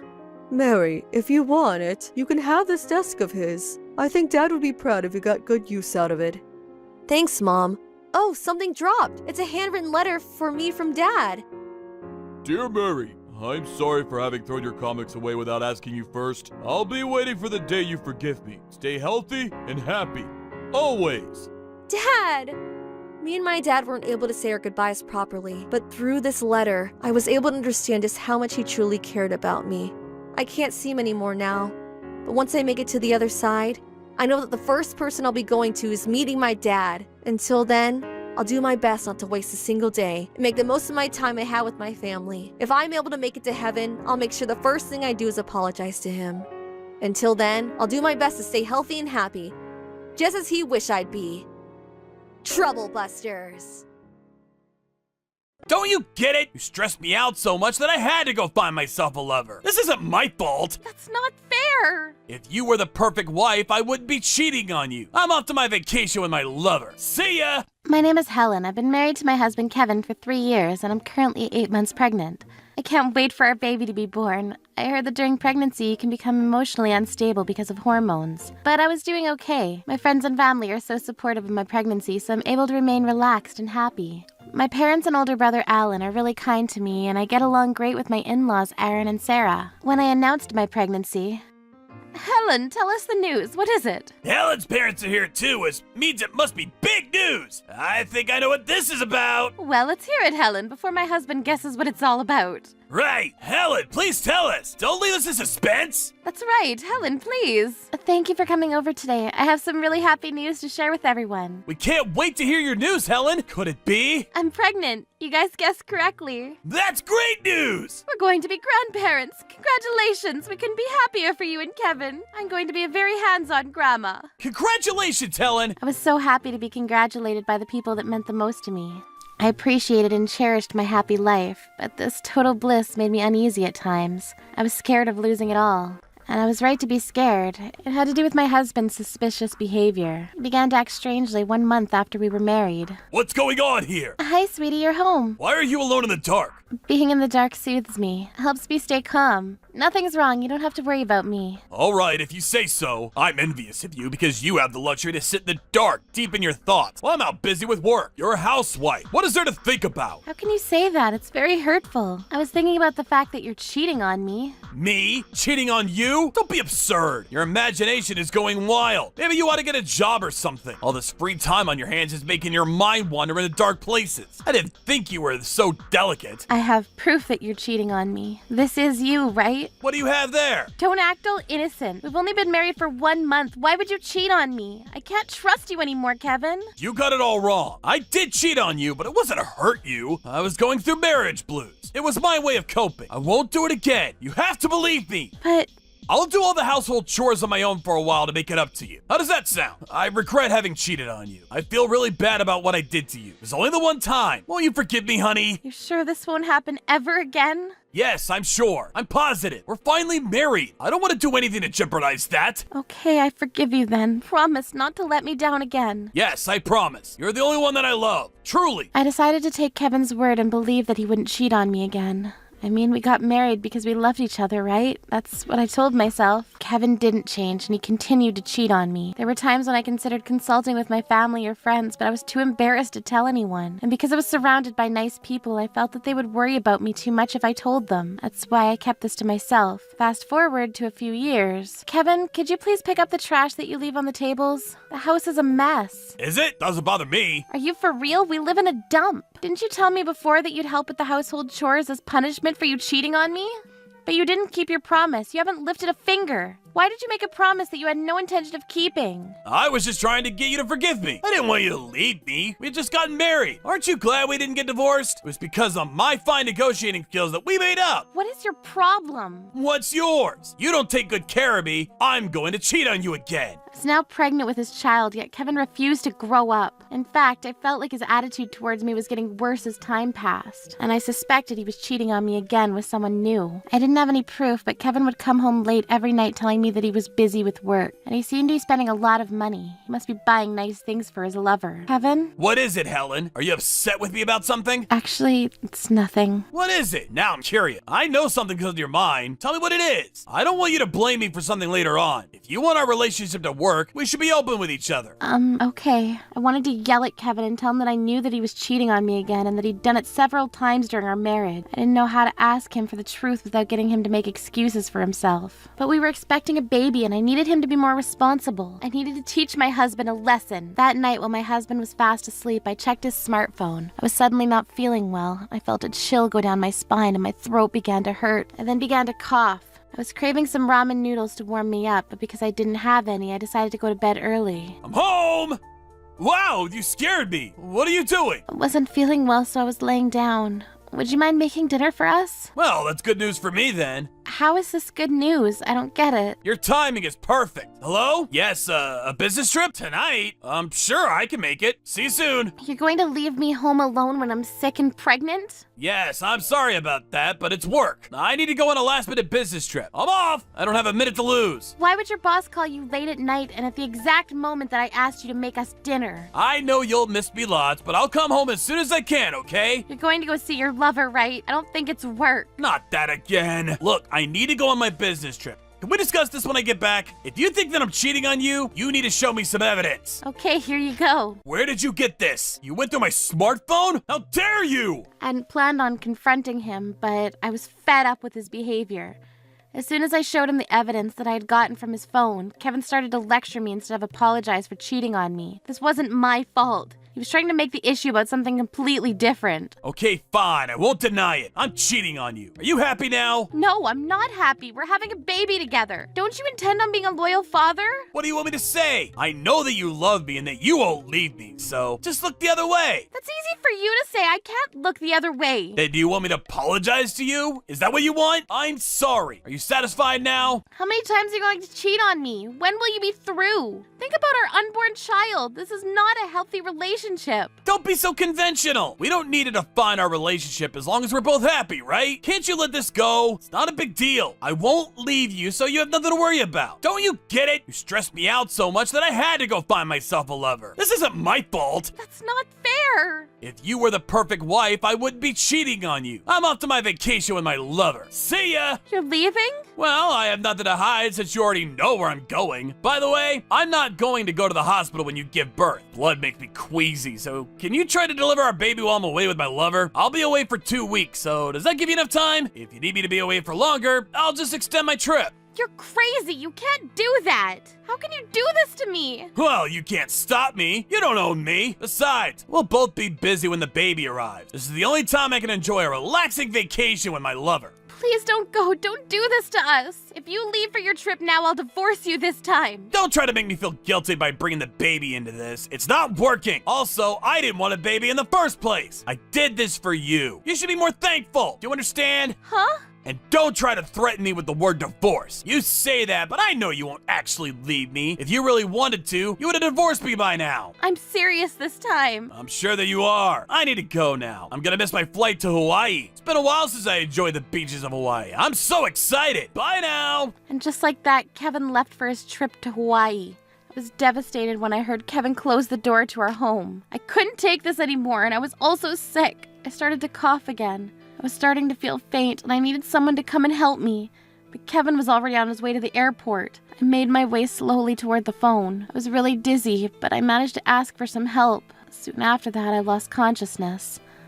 The next time that I awoke, I was at the hospital. Helen, you're awake! Oh, I was so worried about you. I'm glad that you called me when you did. If I hadn't come to your house when I did, something really bad could have happened to you. You shouldn't work too hard when you're pregnant. It's not good for you or your baby. I can come stay with you for a while until you recover. That's right. Please ask us for anything. We're your family. You don't need to hesitate to ask for our help. Yes, thank you. How is my baby doing? Your baby is fine. The obstetrician checked earlier.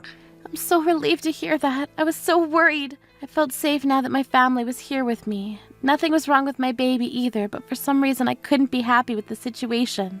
I started to cry in frustration and confusion. Helen, what's wrong? Your baby is fine. You have nothing to worry about. I know that, but what is it, dear? Do you want us to ask the doctor to come here again? No, it's not that. By the way, where's Kevin? What's taking him so long? He should be the first one to get here. I hope that Kevin isn't. I understand now.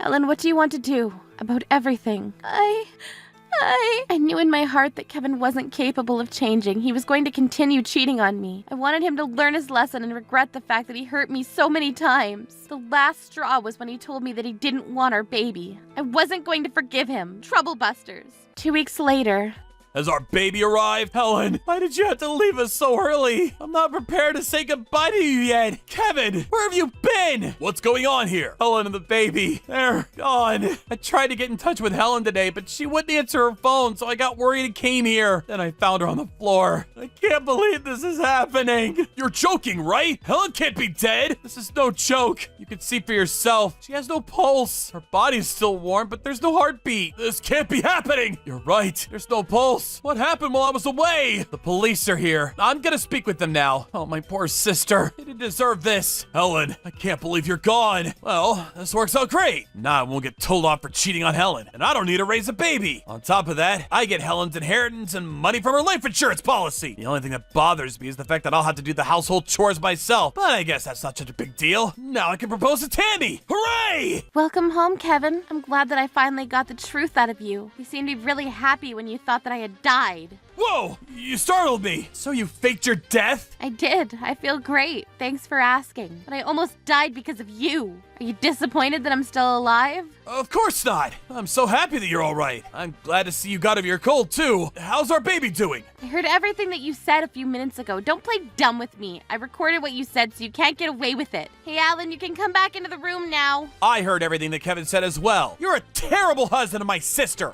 You can stop lying now. Ah! You set me up! He then grabbed the camera out of my brother's hands and smashed it onto the floor. What the hell do you think you're doing? Now you don't have any proof that I was acting happy about my wife's death. I'm not gonna say yes to a divorce or agree to pay Helen any alimony. You're gonna continue taking care of me and the house for the rest of your life. Actually, the evidence is safe. You weren't able to destroy it. Is there another camera? You're so deceitful! No, there's only one camera. I don't get it. Where's the evidence then? Actually, the evidence is in this SD card. Even though you broke the camera, the evidence is stored in this SD card, and you weren't able to break it. Too bad for you. Damn it!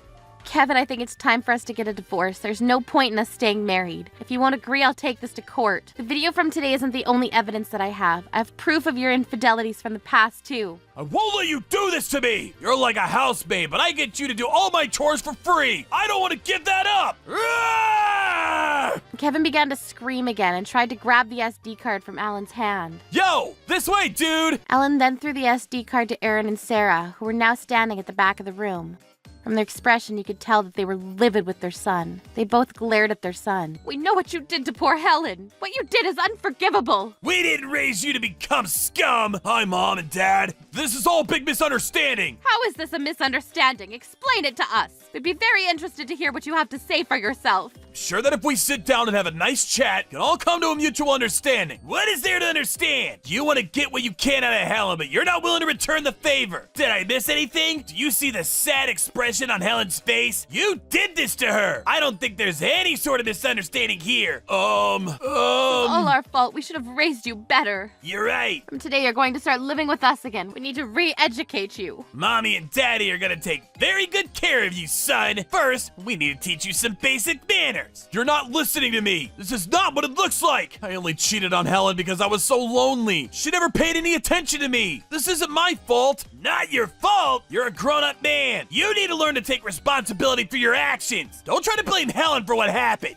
Continue this conversation at home. You're coming with us, Kevin. Give me a chance to explain. Sounds like you're making a bunch of excuses for yourself. You're so selfish. You're not ready to become a father yet. You need to work on yourself first. And we're going to make you pay the alimony and child support for Helen for the rest of your life. That's the least you could do for her. And don't assume that you can get married to anyone else after you divorce from Helen. We won't allow you to get married to anyone else. Why are you trying to ruin my life? We don't want you to ruin another woman's life by marrying her. Helen's parents were devastated when they found out how you've been treating their daughter. They're so depressed that they can't get out of bed. You need to make up for all your mistakes. What did I do to deserve this? Sarah and Aaron shoot out their son endlessly. Kevin had told me before that his parents were angry about something. They could be very scary. Kevin was now in tears and he was looking my way. I guess he wanted me to help him, but I wasn't going to do that after all he put me through. Helen, you need to do something about my parents. You don't really want to divorce me, do you? I know that you still love me. And don't you think that our child would be happier with both of its parents around? I'm a grown-up. I don't want to move back in with my parents. Helen, help me out here. I couldn't believe how desperate Kevin was. It really turned me off. How could he still think that I might take him back? No can do. You're on your own. I can't spend another minute with a man that was celebrating my death earlier. I'd kind of like you to not show your face here ever again. I'm filing for divorce and there isn't anything you can do to change my mind. I have the papers right here. Let's fill them out right now. What if I say no? I won't agree to a divorce. No way! You don't get to say what you want anymore. Not after today. We won't allow it. Mom, what are you doing? How long are you going to make Helen suffer? Fill out the divorce papers now. Do what your mother says, Kevin. We'll do everything in our power to stop you from getting your way. A few minutes later, Kevin gave up. He ended up listening to his parents and filling out the divorce papers. Sarah and Aaron were proud of themselves for getting their son to do the right thing. Kevin was completely wiped out and he didn't react to anything anymore. I had to think about what I was going to do now that I was a divorcee. Kevin, you still have a lot of repenting to do. This isn't over. Then my doorbell rang. Someone was at my door. When I opened the door, I saw a woman standing there. Kevin, is it true that your wife and baby died? I can't wait to get married to you. So you're Kevin's lover, huh? No, I'm not. I'm just a friend. You just said you couldn't wait to get married to him. I didn't say that. You must have misheard me. Please don't lie to us. We're sick and tired of being lied to. You're having an affair with Kevin, right? It's not an affair. Kevin and I are in love. It's true love. He didn't tell me that he was married. I thought that he was single. You seem to know about Kevin's wife dying. Doesn't that mean that you knew he was married? Did I say that? You must have misheard me. I don't recall saying such a thing. Besides, you don't have any proof, do you? Let me have a look at his phone. It looks like he messaged you earlier to say that his wife died and that he wanted to marry you. I suppose this is the proof that you wanted? You knew that he was married married and you chose to have an affair with him anyway. What do you care? It's not my fault that he decided to have an affair. May I say something, dear? As Kevin's parents, we're going to take responsibility for the fact that our son cheated on his wife. I think that your parents should be held responsible for allowing their daughter to break up a happy marriage. Give us your parents' phone number. We're gonna give them a call. Sarah and Aaron began to go through Tammy's bag. They took her smartphone from her bag and gave her parents a call. I was surprised at how quick to act Kevin's parents were. We apologize for our daughter's irresponsible behavior. Tammy's parents apologized to me profusely on behalf of their daughter. They promised me that Tammy would pay for the damages caused,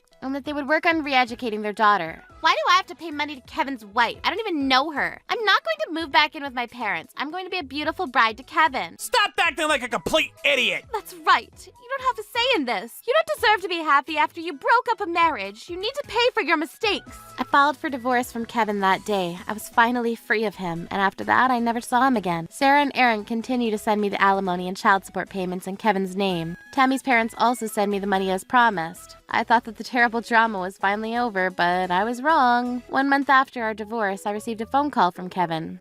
Helen, you had to help me! I so regret not taking better care of you when we were married. I'm so sorry! Please save me from the hell that my parents have created for me! Please don't call me. Kevin, who are you talking to on the phone? You'd better not be calling Helen! We told you that you're not allowed to get in touch with Helen anymore! You're going to be punished if you break our rules. Kevin, we warned you! Please help me! I'm sorry! Please forgive me! Ah! After that, Kevin hung up the phone and I never heard from him again. I had no idea what happened to Kevin after that, but I bet it wasn't anything positive. 1 month later, I gave birth to a healthy baby girl. I named my baby Sophia. I knew that Kevin wasn't looking forward to having a baby, but for me, meeting Sophia was the best day of my life. I know that raising her on my own isn't going to be easy, but I don't want Sophia to be upset about the fact that she doesn't have a father.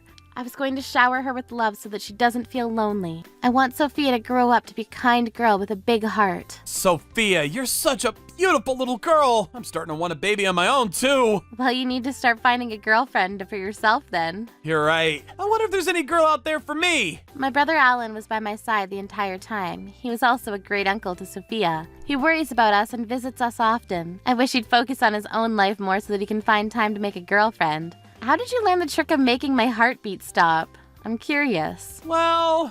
Yes? My colleagues at work like to play silly pranks on me, and I was trying to come up with an idea to scare them. Well, I didn't think that it would become useful to me too. Yeah, me neither. When I tried it on my colleagues, it didn't work, but it worked great with Kevin. When I did it myself, no one noticed I was gone, and someone locked up the office before they noticed I was still in the office. But now that I've succeeded once, I'm gonna try it on my colleagues again. I'm so looking forward to the day that Sophia becomes big enough to join our little group, that we can call ourselves a trio. I'm sure she'll grow up in no time. Do you see how fast she's picking up sounds? I bet she'll be talking soon. I bet she's going to grow up to be a genius. I can tell as her mother. I agree as her uncle as well. She's definitely a genius. Look, she's smiling at us. Sophia agrees too. I'm so looking forward to our trio. Yeah, same here. We're waiting for you, Sophia. I wasn't scared of raising Sophia on my own because I had a full cooperation from my brother. And I could already see that Sophia was growing up to be a cheerful and happy baby. I'd teach her the importance of being kind to others and being attentive to people's needs early on so that she doesn't grow up to be an immature adult like Kevin and Tammy. Troublebusters.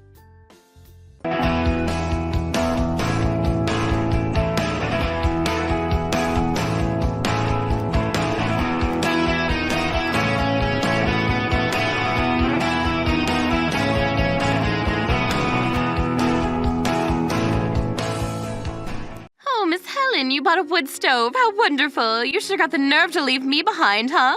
What? Why is my house on fire? Troublebusters! Oh, wow. Oh, Miss Helen, you bought a wood stove. How wonderful. My name is Helen, and today was a party to show off the wood stove I bought after letting my admiration for such a thing get out of hand, but... Oh, wow. I'm so jealous. Damn it, Sadie is far more interested in this thing than I expected. In a nutshell, Mrs. Sadie Johnson is easily influenced by what other people possess. I don't mind that in and of itself, but... Wow, that's so nice. Once she feels jealous... So you freaking leave me behind, eh? Ah, shit, I knew it. She's an incredibly troublesome person whose feelings of jealousy quickly turn into resentment. Did you seriously want to be the center of attention that much, Helen? No, perish the thought. I just let my admiration get the better of me. I was wondering what was going on when I saw construction workers working on your house. I should have known. A chimney, eh? A chimney built to install a damn wood stove. Yes, that's right, ma'am. I wanted to be the first person to buy a wood stove and surprise everyone. What? But I didn't know anything about that. And you came to live in this neighborhood after me. Yes, I suppose that's true. Perhaps you forgot that I was the first one to talk to you after moving first here, didn't I? No, I would never. I truly appreciate you being so kind to me initially. Well then, I shall give you a special pardon just this one. Thank you, ma'am. You know, after calming down a little and looking about the stove objectively, it's no good at all. Why the hell would I be jealous of something that isn't even all that good? Sadie looked for faults in me after pressuring the other ladies around her to join her side. This time, the fault she'd apparently focused on was that I spent too much money on the wood stove and the chimney. So, how much money did you spend, Helen? Well, about 15 grand, give or take. You can't be serious. $15,000? What the hell? So expensive. The contractor took advantage of your gullibility too much. My. Corporations these days are just so greedy. This housewife doesn't seem to know anything, so we're going to rip her off. After Sadie uttered so many complaints about the installation of my wood stove, well, I think I'll allow you to be a bad example for me and everyone else. Is what she left us with upon leaving my house, seemingly triumphant and proud. Don't you ever come back! You're not welcome anymore. And then Sadie's nasty way of doing things began to become apparent. Not 3 weeks after seeing the wood stove in my house, a chimney was completed within her own house. And a wood stove of her own was installed a month after that. We were invited to her house by the woman herself, claiming that she wanted to show off her new wood stove. How is it then? Isn't it just amazing? Yes, Sadie. It's just splendid. Yes, indeed it is. As expected of you, Sadie, darling. Someone we won't mention was here spending so much money and time. 6 months at least. Typical of people underinformed about this sort of thing. A woman who knows what she's doing, like me, acts quickly after setting her mind to it. Let's have parties at my house instead of Helen's from now on, okay? Hey, doesn't it smell a bit bad? Yeah, the smell of the smoke is unpleasant at best. And this never happened at Helen's. Well, if no one's coming, they don't have to. I didn't buy it for the sole reason of showing it off to people in the first place, but recently the firewood has been running out abnormally fast. It's not easy to pay for firewood either. As I thought about this strange problem, I got home. The firewood! It's gone! Who the hell is the culprit? I thought it could only be one person, so I immediately set a small hidden camera up to capture evidence. And 2 days later, I discovered that the culprit really was Sadie, as I'd expected. I could tolerate her staining someone's wood stove out of sheer spite and jealousy. But after going this far, I've reached my limit. Unforgivable. Trouble busters! What? Sadie screaming? Let me inside! No! My house! It's dangerous, ma'am. You must stand back. Stop it, honey. Give it up already. My clothes, my money, my firewood, my stove! I rushed to her house once I heard her scream, "Let me inside."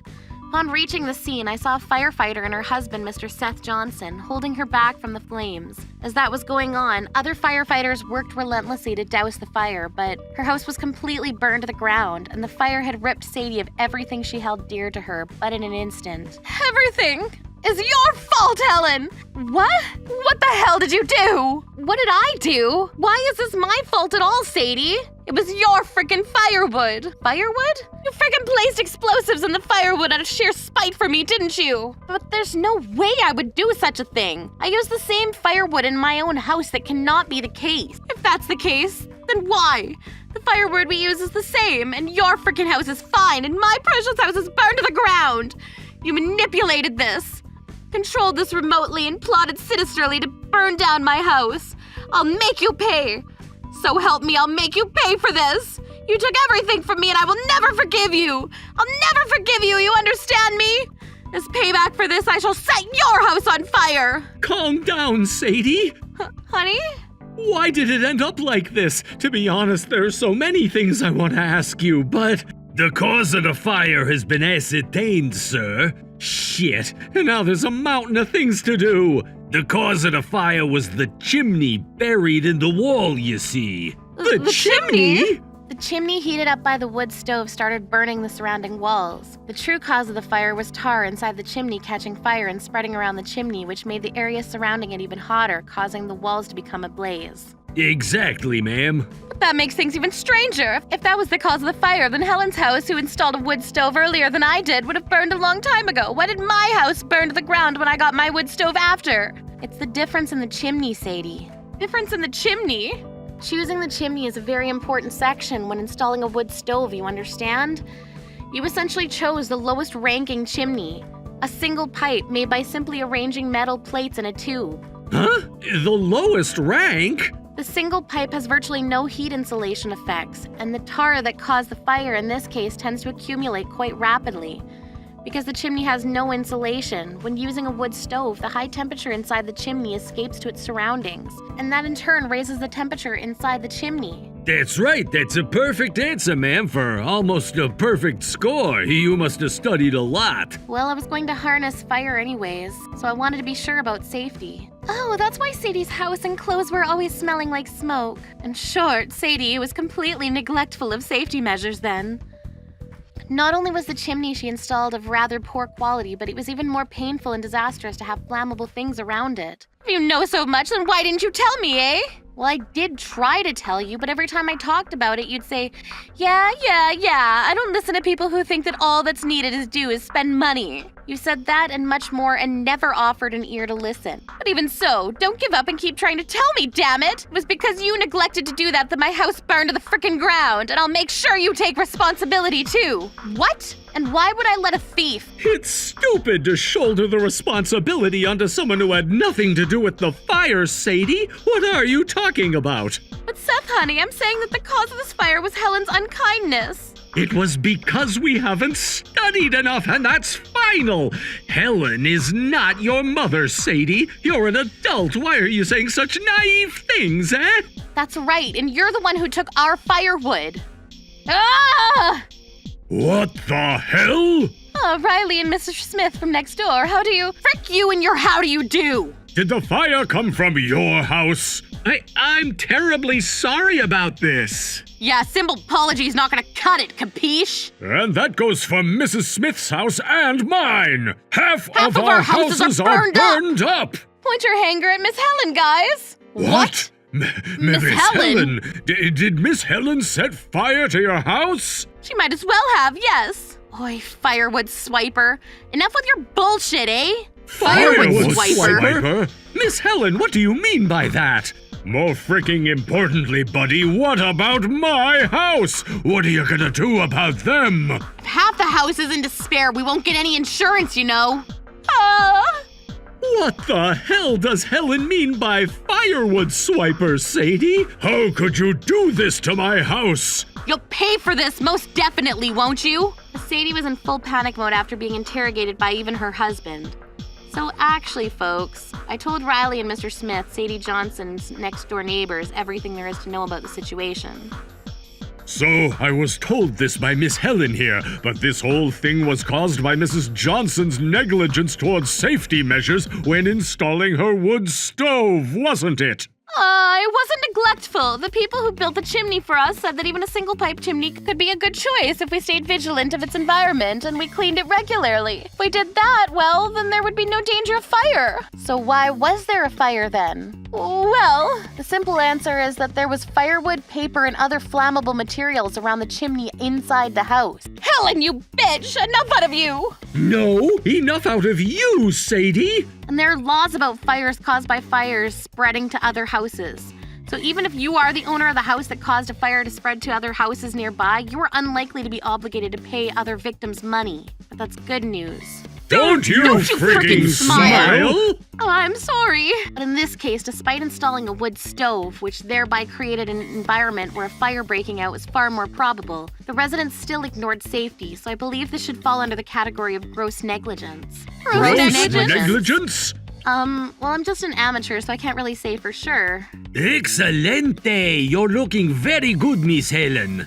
Ah, Mr. Mulligan. Wow, talk about uncanny timing. A lawyer before us. What do you think about this case as a lawyer, Mr. Mulligan? Is simple negligence?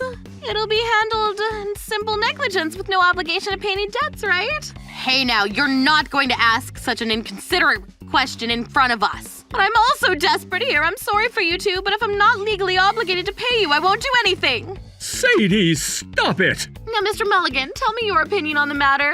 Well, from what I've heard so far, as Miss Helen said earlier, ignoring safety is a case of gross negligence and will become a case that handles legally obligated damages. What? I didn't do it on purpose. I didn't. If it's not on purpose, why the hell would it be gross negligence? Well, listen, Mrs. Johnson.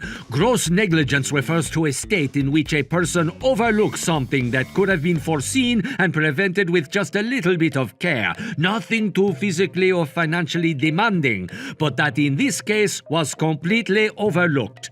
The Supreme Court will most likely dictate that this is a case of extreme lack of care, where the accused, without the reasonable care normally required of a person, could have foreseen the illegal and harmful consequences with a simple, careful vision into the future, but overlooked it completely. Don't make it so complicated. I don't understand. Simply put, gross negligence is the result of a mistake that would not have happened if the accused had simply been careful. A fire that cannot be dismissed as simple carelessness because of the position of flammable objects and furniture nearby falls under this category. That's not true. You're mistaken, Mr. Mulligan. What? I never put anything dangerous around the chimney. Is that true? Yes, I'm handling fire inside the house after all. I was careful as can be. And that's a lie, isn't it? What? You again? Yell at me, hate me, insult me, hit me all you want. But what you did was clearly negligent. You have no evidence. You're just making things up. Can you really say that after looking at this? On your social media account here, which exists only to satisfy your obsession with attention and approval, you can clearly see flammables all around the wood stove now, can't you? But that was from a week ago today. The post dates to 3 o'clock this afternoon, though. Huh? Ah! How foolish is this bitch? Well, she probably doesn't have the time to sit down and think up lies. Either way, I can't see any signs of remorse. Even if it wasn't photographed, if you check the source of the fire, you can find out pretty quickly where it started to burn and why it burned. You didn't have to, but you did tell a lie that has no productive effect in this case. And that was just to tarnish your existence, didn't you? Shut up, shut up, shut up! It's your freaking fault for making me so goddamn pissed! Damn you to hell! What? But I didn't do anything. I had the idea for buying a wood stove long before you ever did. But you went and had an unveiling party and that kind of bullshit leaving me behind. Yeah? How was I supposed to know anything? As expected, the weak-minded Abigail and Mary are like, oh, what a wonderful stove. I'm so jealous. This is amazing, Helen. Such a low-level praise. I wanted to monopolize that envy and admiration, but you started living with a wood stove without my permission. I see, and that made you angry, so you stole firewood from me, eh? Yeah, that's right. Firewood is freaking expensive after all. I initiated a double whammy of personal grudges and economic sanctions. And your crimes go beyond just irritating me. Just so hurry the hell up. Just go with the cheapest, quickest, fastest construction that takes the least amount of time. But that's just too unreasonable, ma'am. Your desired completion period is far too short, and while I have introduced it to you, a single pipe chimney is not recommended. Shut up! You're trying to rip me off by saying that, aren't you? No, ma'am. You'll be harnessing in your house, so it's better to spend money on this. Well, I don't want to go that route. If you're too persistent, I'll file a complaint saying a salesman in charge tried to force me to buy something expensive. I understand. I'll do as you say, Mrs. Smith. And you'll get it done by the deadline, or so help me. A bitch called Helen went and stole my wood stove idea, and I want to make it right away. To make that woman look so sorry for herself. If you hadn't installed your wood stove first, we wouldn't have spent money in. Wait a minute. What do you mean by spend money? What? You said the construction cost $15,000, right? Oh. What do you mean you spent $15,000 just to install a low-quality chimney? Well, so you embezzled and stole the expenses for the construction. Stealing's in your blood. What on earth? What is it with you, Sadie? You start fires, steal firewood, falsify construction costs, and steal my money? Burning things and stealing things, you fit the damn description of a thief. No, that's too soft for the reality. An arsonist is what you sound like. Show me the receipts. It's been destroyed. I see. Honey, who are you calling? The contractor, of course. They'll tell me the true price of the construction. No, stop. I'm sorry. I think you know already, but you've caused so much trouble to people up to this point, and in the event you're responsible for additional crimes, we're getting a divorce. Divorce? No, please. Calm down, honey, please. It's the fault of the contractors. They recommended a single pipe even though they're the lowest quality. Let's sue the company. The real enemy is the company. No, it's you, you bitch! I'm sorry to interject here, but single pipe chimneys legally have no problem, you see? What the hell? It's also the fault of the people who made this shitty chimney that turned into a goddamn firestorm, isn't it? If you manage it properly, single pipe chimneys don't cause fires. No, stop. Don't start calling them. Hang up. If there was no defect in the chimney, then you were the one who managed it poorly and thus are responsible for this disaster. Then prove that I made a careless decision. I don't know, but I could have a third-party investigation agency look into this, right? Right? Honey, let's do that. You don't have time for that, though, do you? I'm sorry to bother you with all the fuss, but we have to talk about us first, so... For real, there's no way we can live in houses that half survived the fire. We'll demand compensation from you, so you better freaking prepare for that. A civil lawsuit. I'll also file a report to the police for stealing my firewood and demand compensation from you, too. Civil and criminal. I hear the regular price was $6,000, Sadie. Where did the $9,000 difference disappear to, eh? It was destroyed. Don't you freaking think you'll get away with everything was destroyed by the fire? Forgive me, everyone, please. After that, Sadie finally came to her senses, but it was too late. No one was willing to forgive her for causing the fire, theft, and embezzlement. Her husband Seth divorced her and sued her for destroying the house that was in his name. The triple demands for gross negligence damages under the Home Liability Act, including against her neighbors Riley and Mr. Smith, were granted, and Sadie was ordered to pay a total of $1,742,500 in damages to those affected. There was no negligence in the contractor's work on the chimney. With no other option, Sadie begged her parents for help, and almost everything, including all of her remaining possessions, her family house, land, car, and furniture, were sold, and was able to pay off $1.2 million. However, she was unable to pay the remaining $542,500, and from that point on, it was treated as a small amount, but an additional fine of $3,000 was included for firewood theft. The crime of theft was mitigated and awarded her a criminal record, so for the time being, Sadie was punished accordingly. It seemed that she is now working day and night to pay off her debts. No, why did I ever be so stubborn? It was all so pointless. I had such an admiration for wood stoves. I was going to live a nice life. Hey there! Pipe down, will you? As for me, a source of stress for me in my life was eliminated, and I'm now enjoying my life beside a beautiful wood stove. I'm always surrounded by such warm air and warm people, and every day is such a blessing. Troublebusters!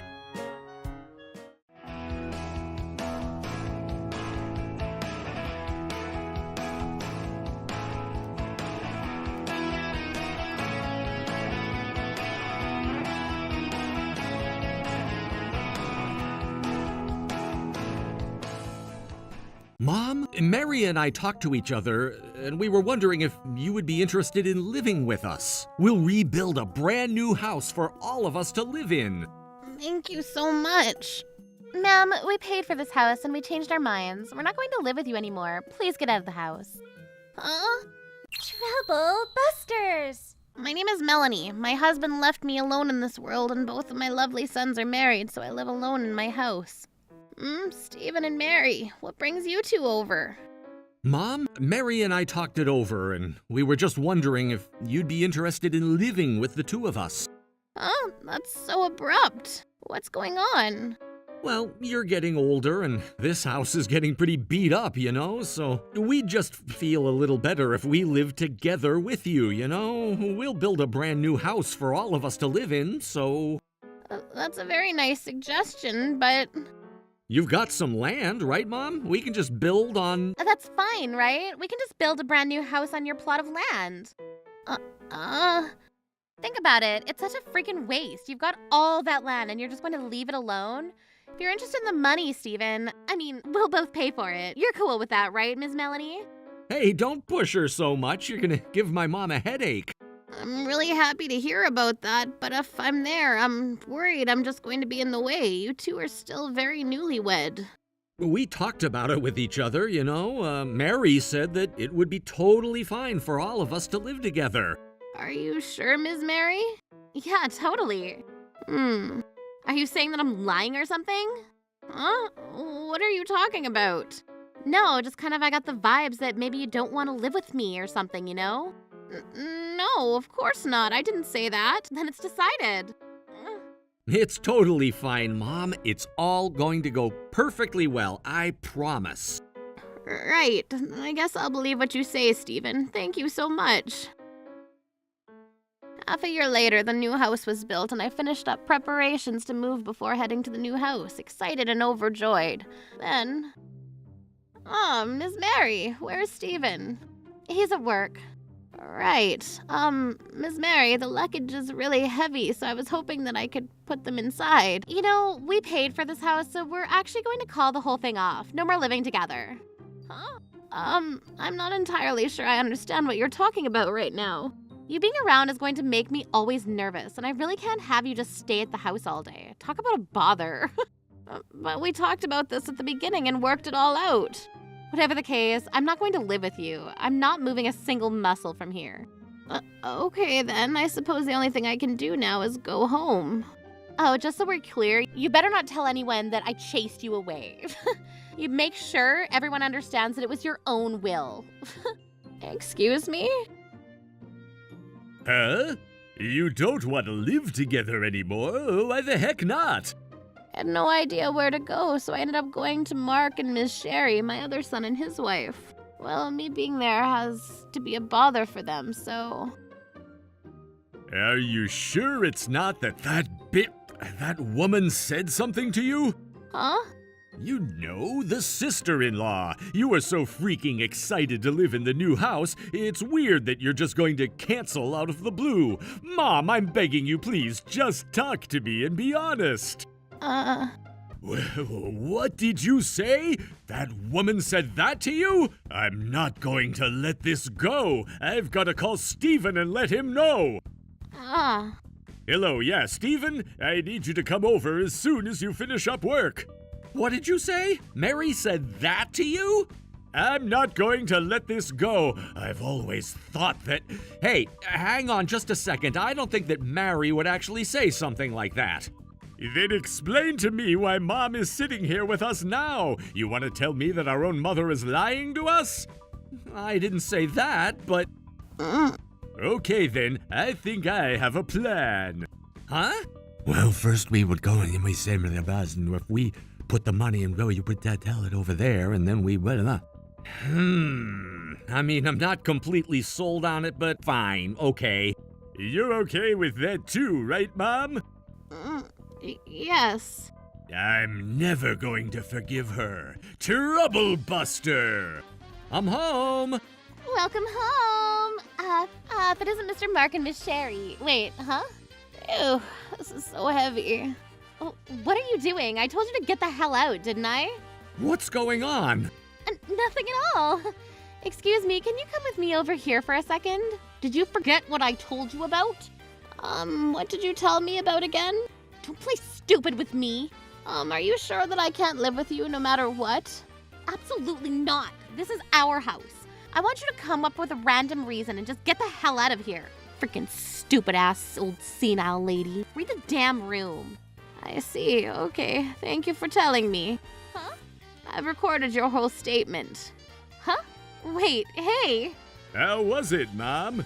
It worked. I think that if I didn't use it incorrectly, it should all be recorded and clear as day. I wasn't on board with her taking a voice recorder, but, I mean, if it's for the truth, I suppose I can't say no. A voice recorder? Just please listen to us. This is our house. Freaking stupid-ass old senile lady. Read the damn room.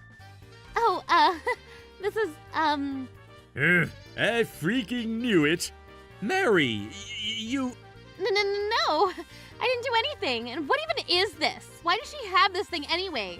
I heard everything from Mark. Apparently you chased her away from the front entrance, I really didn't want to believe that that would happen, but I was confused and worried because Mom just showed up out of the blue with all her stuff.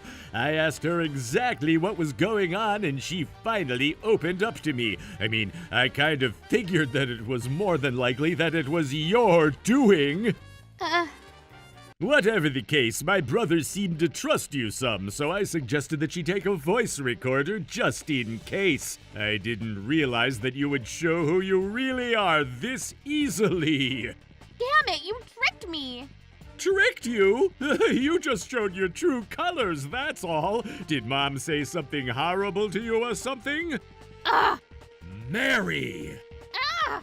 What the hell is going on here? Why did you do this to my mom? I thought you accepted Mom. Explain.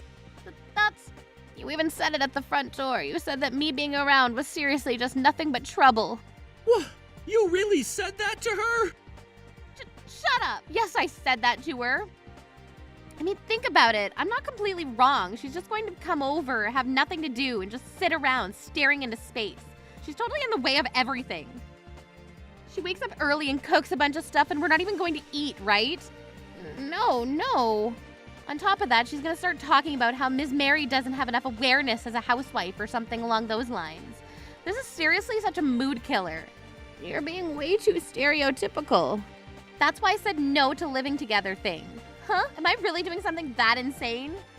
You are doing something insane. You realize that this plot of land was Mom's to begin with, right? But we paid for the construction fees, right? That means that I have a right to say no and get out. We paid? You literally only paid $150 to have the priest come and bless the land. But that still means that we paid together for the house to be built, right? What the hell kind of logic is that? And anyway, what's wrong with Mom staying in the house all day and just relaxing? We already knew that's what would happen. You said that was totally fine when we talked about it. Well... I'm sure it was all probably just some calculated scheme for her. What did you say? You just wanted to live in a new freaking house, right? But to do that, you needed Mom's plot of land and you needed my brother to pay up. That's why you acted like you were such a good person in front of them. And after the new building was built, you wanted to toss my mom to the curb. That's my guess. What are you talking about? And I think you're being incredibly rude towards your sister-in-law. You might want to rethink your attitude. What are you talking about, sister-in-law? I never felt like I could actually trust you from the moment that I first interacted with you. What? What do you mean? When you said that you were going to marry her, you remember how you brought her over to say hello to everyone? Yeah? Well, I remember her talking on the phone with someone. Just dumb luck, I guess. Huh? And what exactly was she saying? Now I can finally live without having to work. Or I finally found the perfect person to get married to. Or something like that. And she looked like a frickin' evil goblin while she was saying that too.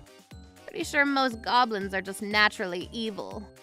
But I didn't know who she was talking to, and I didn't think that what she was saying was too insane, so I didn't say anything. But I always thought that she was just a sketchy woman, and then this happens. Go figure. Marry. Is what Makoto is saying all true? Who knows? I don't remember something that long ago. You said that I'm the perfect person to get married to? Who are you talking to for that? I said I don't remember. Probably a friend or something. Yeah, okay, sure. I bet you it's just some other man or something. What? Mark, you can't be saying things like that out of speculation. You still want to try to believe and trust in this lady, huh? By the way, what do you think, ma'am? Huh? Did you feel like you could trust this lady? I did trust her because, you know, Steven chose her, so... Yeah. But I was a little worried about how she was pretty forceful and pushy with some things. Like what, ma'am? Well, for example, Let's see, she came over to my house one day and just took all of the frozen foods back to her house. What? Oh, and she took all of the quarters that I've been saving up for an entire year and said, I'll be taking it over from here, just before leaving. Mom, that's where you should probably stop her. But I trusted her. I know I'm repeating myself, but Miss Mary is someone that Stephen chose to marry. So when I heard about living together, I was extremely happy about it. That's all the more reason why this is that much more upsetting. Mom! You're the absolute worst, aren't you? Oh, what? Now it sounds like I'm the only person that's in the wrong in all of this. That's objectively how things are. Besides, you trusted me? Yeah, okay, sure. I don't believe you. Huh? We're just saying things like that to try to get some sympathy of those around you so you can try to live with us again, right? I'm really not trying to do that. Her thoughts are all seriously rotten. You can say whatever you want. All I'm saying is that I'm not going to live with my mother-in-law. Period. Nope. What? You need to snap the hell out of it. If anything, your ass is going to the curb. Me? What are you talking about? Hey, calm down, you two. How the hell am I supposed to be calm right now? And why aren't you already chasing her ass out? Break up and leave her ass. Huh? You shut the hell up, you freaking outsider. Steven, you want me to get out instead of your mom? I really am trying to figure out a way to make things work with the three of us. Are you serious? After all this, you think that's still possible? That boat has long since come and gone. Do you realize what this lady has done? Of course, I don't think what Mary did is something to be forgiven at all. But you want me to chase one of them out? I can't. This is so pitiful. What a stupid brother. What did you say? I'm done with this. This house is yours. If I just stay out of it, then the problem's solved. Mom! I'm glad that you finally understand, ma'am. All right, if you'll excuse me. Enough! Hey, Sherry, I want you to speak up. Don't be quiet. Huh? I get a turn at this too? Huh? Yeah, you get a turn. All right, very well. Ms. Melanie, I'm going to talk for a little bit, so can you please come back? But... Get back here. Yes, ma'am. All right, so this is my turn. I'm going to have the floor now. First off, Mr. Steven. Yes? You suggested a second ago how you want to get along with three of us, but are you intentionally being dense when you say that? Huh? No, I'm just saying. Just nothing. It's clearly impossible. Your mother and Ms. Mary here are like water and oil. Well, no, not exactly. If Ms. Melanie is oil, then Ms. Mary here becomes water. And if Ms. Melanie becomes water, then Ms. Mary becomes oil. Can you be a little bit easier on the metaphors, please? In other words, what I'm saying is Ms. Mary here has zero intention of making things work with Ms. Melanie. Put even more simply, she isn't the kind of person that can think about others' happiness, only her own. What did you just say? I'm not attacking you or anything. I think most human beings mostly only ever think about their own happiness. She's being pretty frank about all of this. But you weren't like that, were you, Ms. Melanie? Huh? When you heard about living together, your mind immediately went to worrying about the two of them, right? You must have been ecstatic to hear that offer, and yet when Ms. Mary turned you away at the front doors, you actually ended up backing away anyway. I think that takes an incredible human being to do. I don't know how to put it, but she's on a different level from Ms. Mary. What? So I think that if Ms. Melanie lives with Ms. Mary, I can already see Ms. Melanie having to go through hell. I feel like she's totally making a fool of me right now. Also, Ms. Mary has a really bad drinking habit, loves to go out drinking with bar boys, and spends a lot of money. So I really think that in conclusion, she should be the one that's chased out. Hang on. Did you just drop a freaking tactical nuke like it was just another Friday? Something about alcohol or something and spending a lot of money? Loving bar boys? What are you talking about, Miss Sherry? Ms. Mary, when it gets late and dark out, you're always hanging around Trobus Street, aren't you? Trobus Street? The bar road that is known as the street that never sleeps? Yes, that street. I work part-time at one of the donut shops there. Oh, yeah, you did, didn't you? And you saw this lady there or something? Yes, I see her there almost every shift I work. My fingers just kind of moved without knowing, and I've gotten it all on camera. Huh? Here you all go. Her face is completely red and she looks completely drunk. Who is that man in a nice outfit that seems to be taking care of her? Oh, that's number 1 bar boy at the club, Tiger. His name is Trey. Why do you know about that? You're not gonna tell me that you're also... Huh? You better not be really asking me that right now. Sorry. There are a lot of people that come into my donut shop, so I keep my mouth shut and information just comes flowing in. Is this photo another bar boy? I feel like he might be a different person. This one, that one, oh, and that one over there, all bar boys. What? What a horrible woman! Not only was she satisfied by using Mom, but she also did this behind Steven's back! And honestly, did you not notice anything weird living with her, Steven? I mean, I did notice that she would come home late and drunk from time to time, but she told me that she was just going out with her friends, so... You mean you actually bought everything that she said, too? I mean, yeah. Why wouldn't I trust her? Dude, you really need to learn to start suspecting people of foul play. Besides... Anyway, I think right now we need to focus on persecuting my lovely sister-in-law's behavior. Right, you're totally right.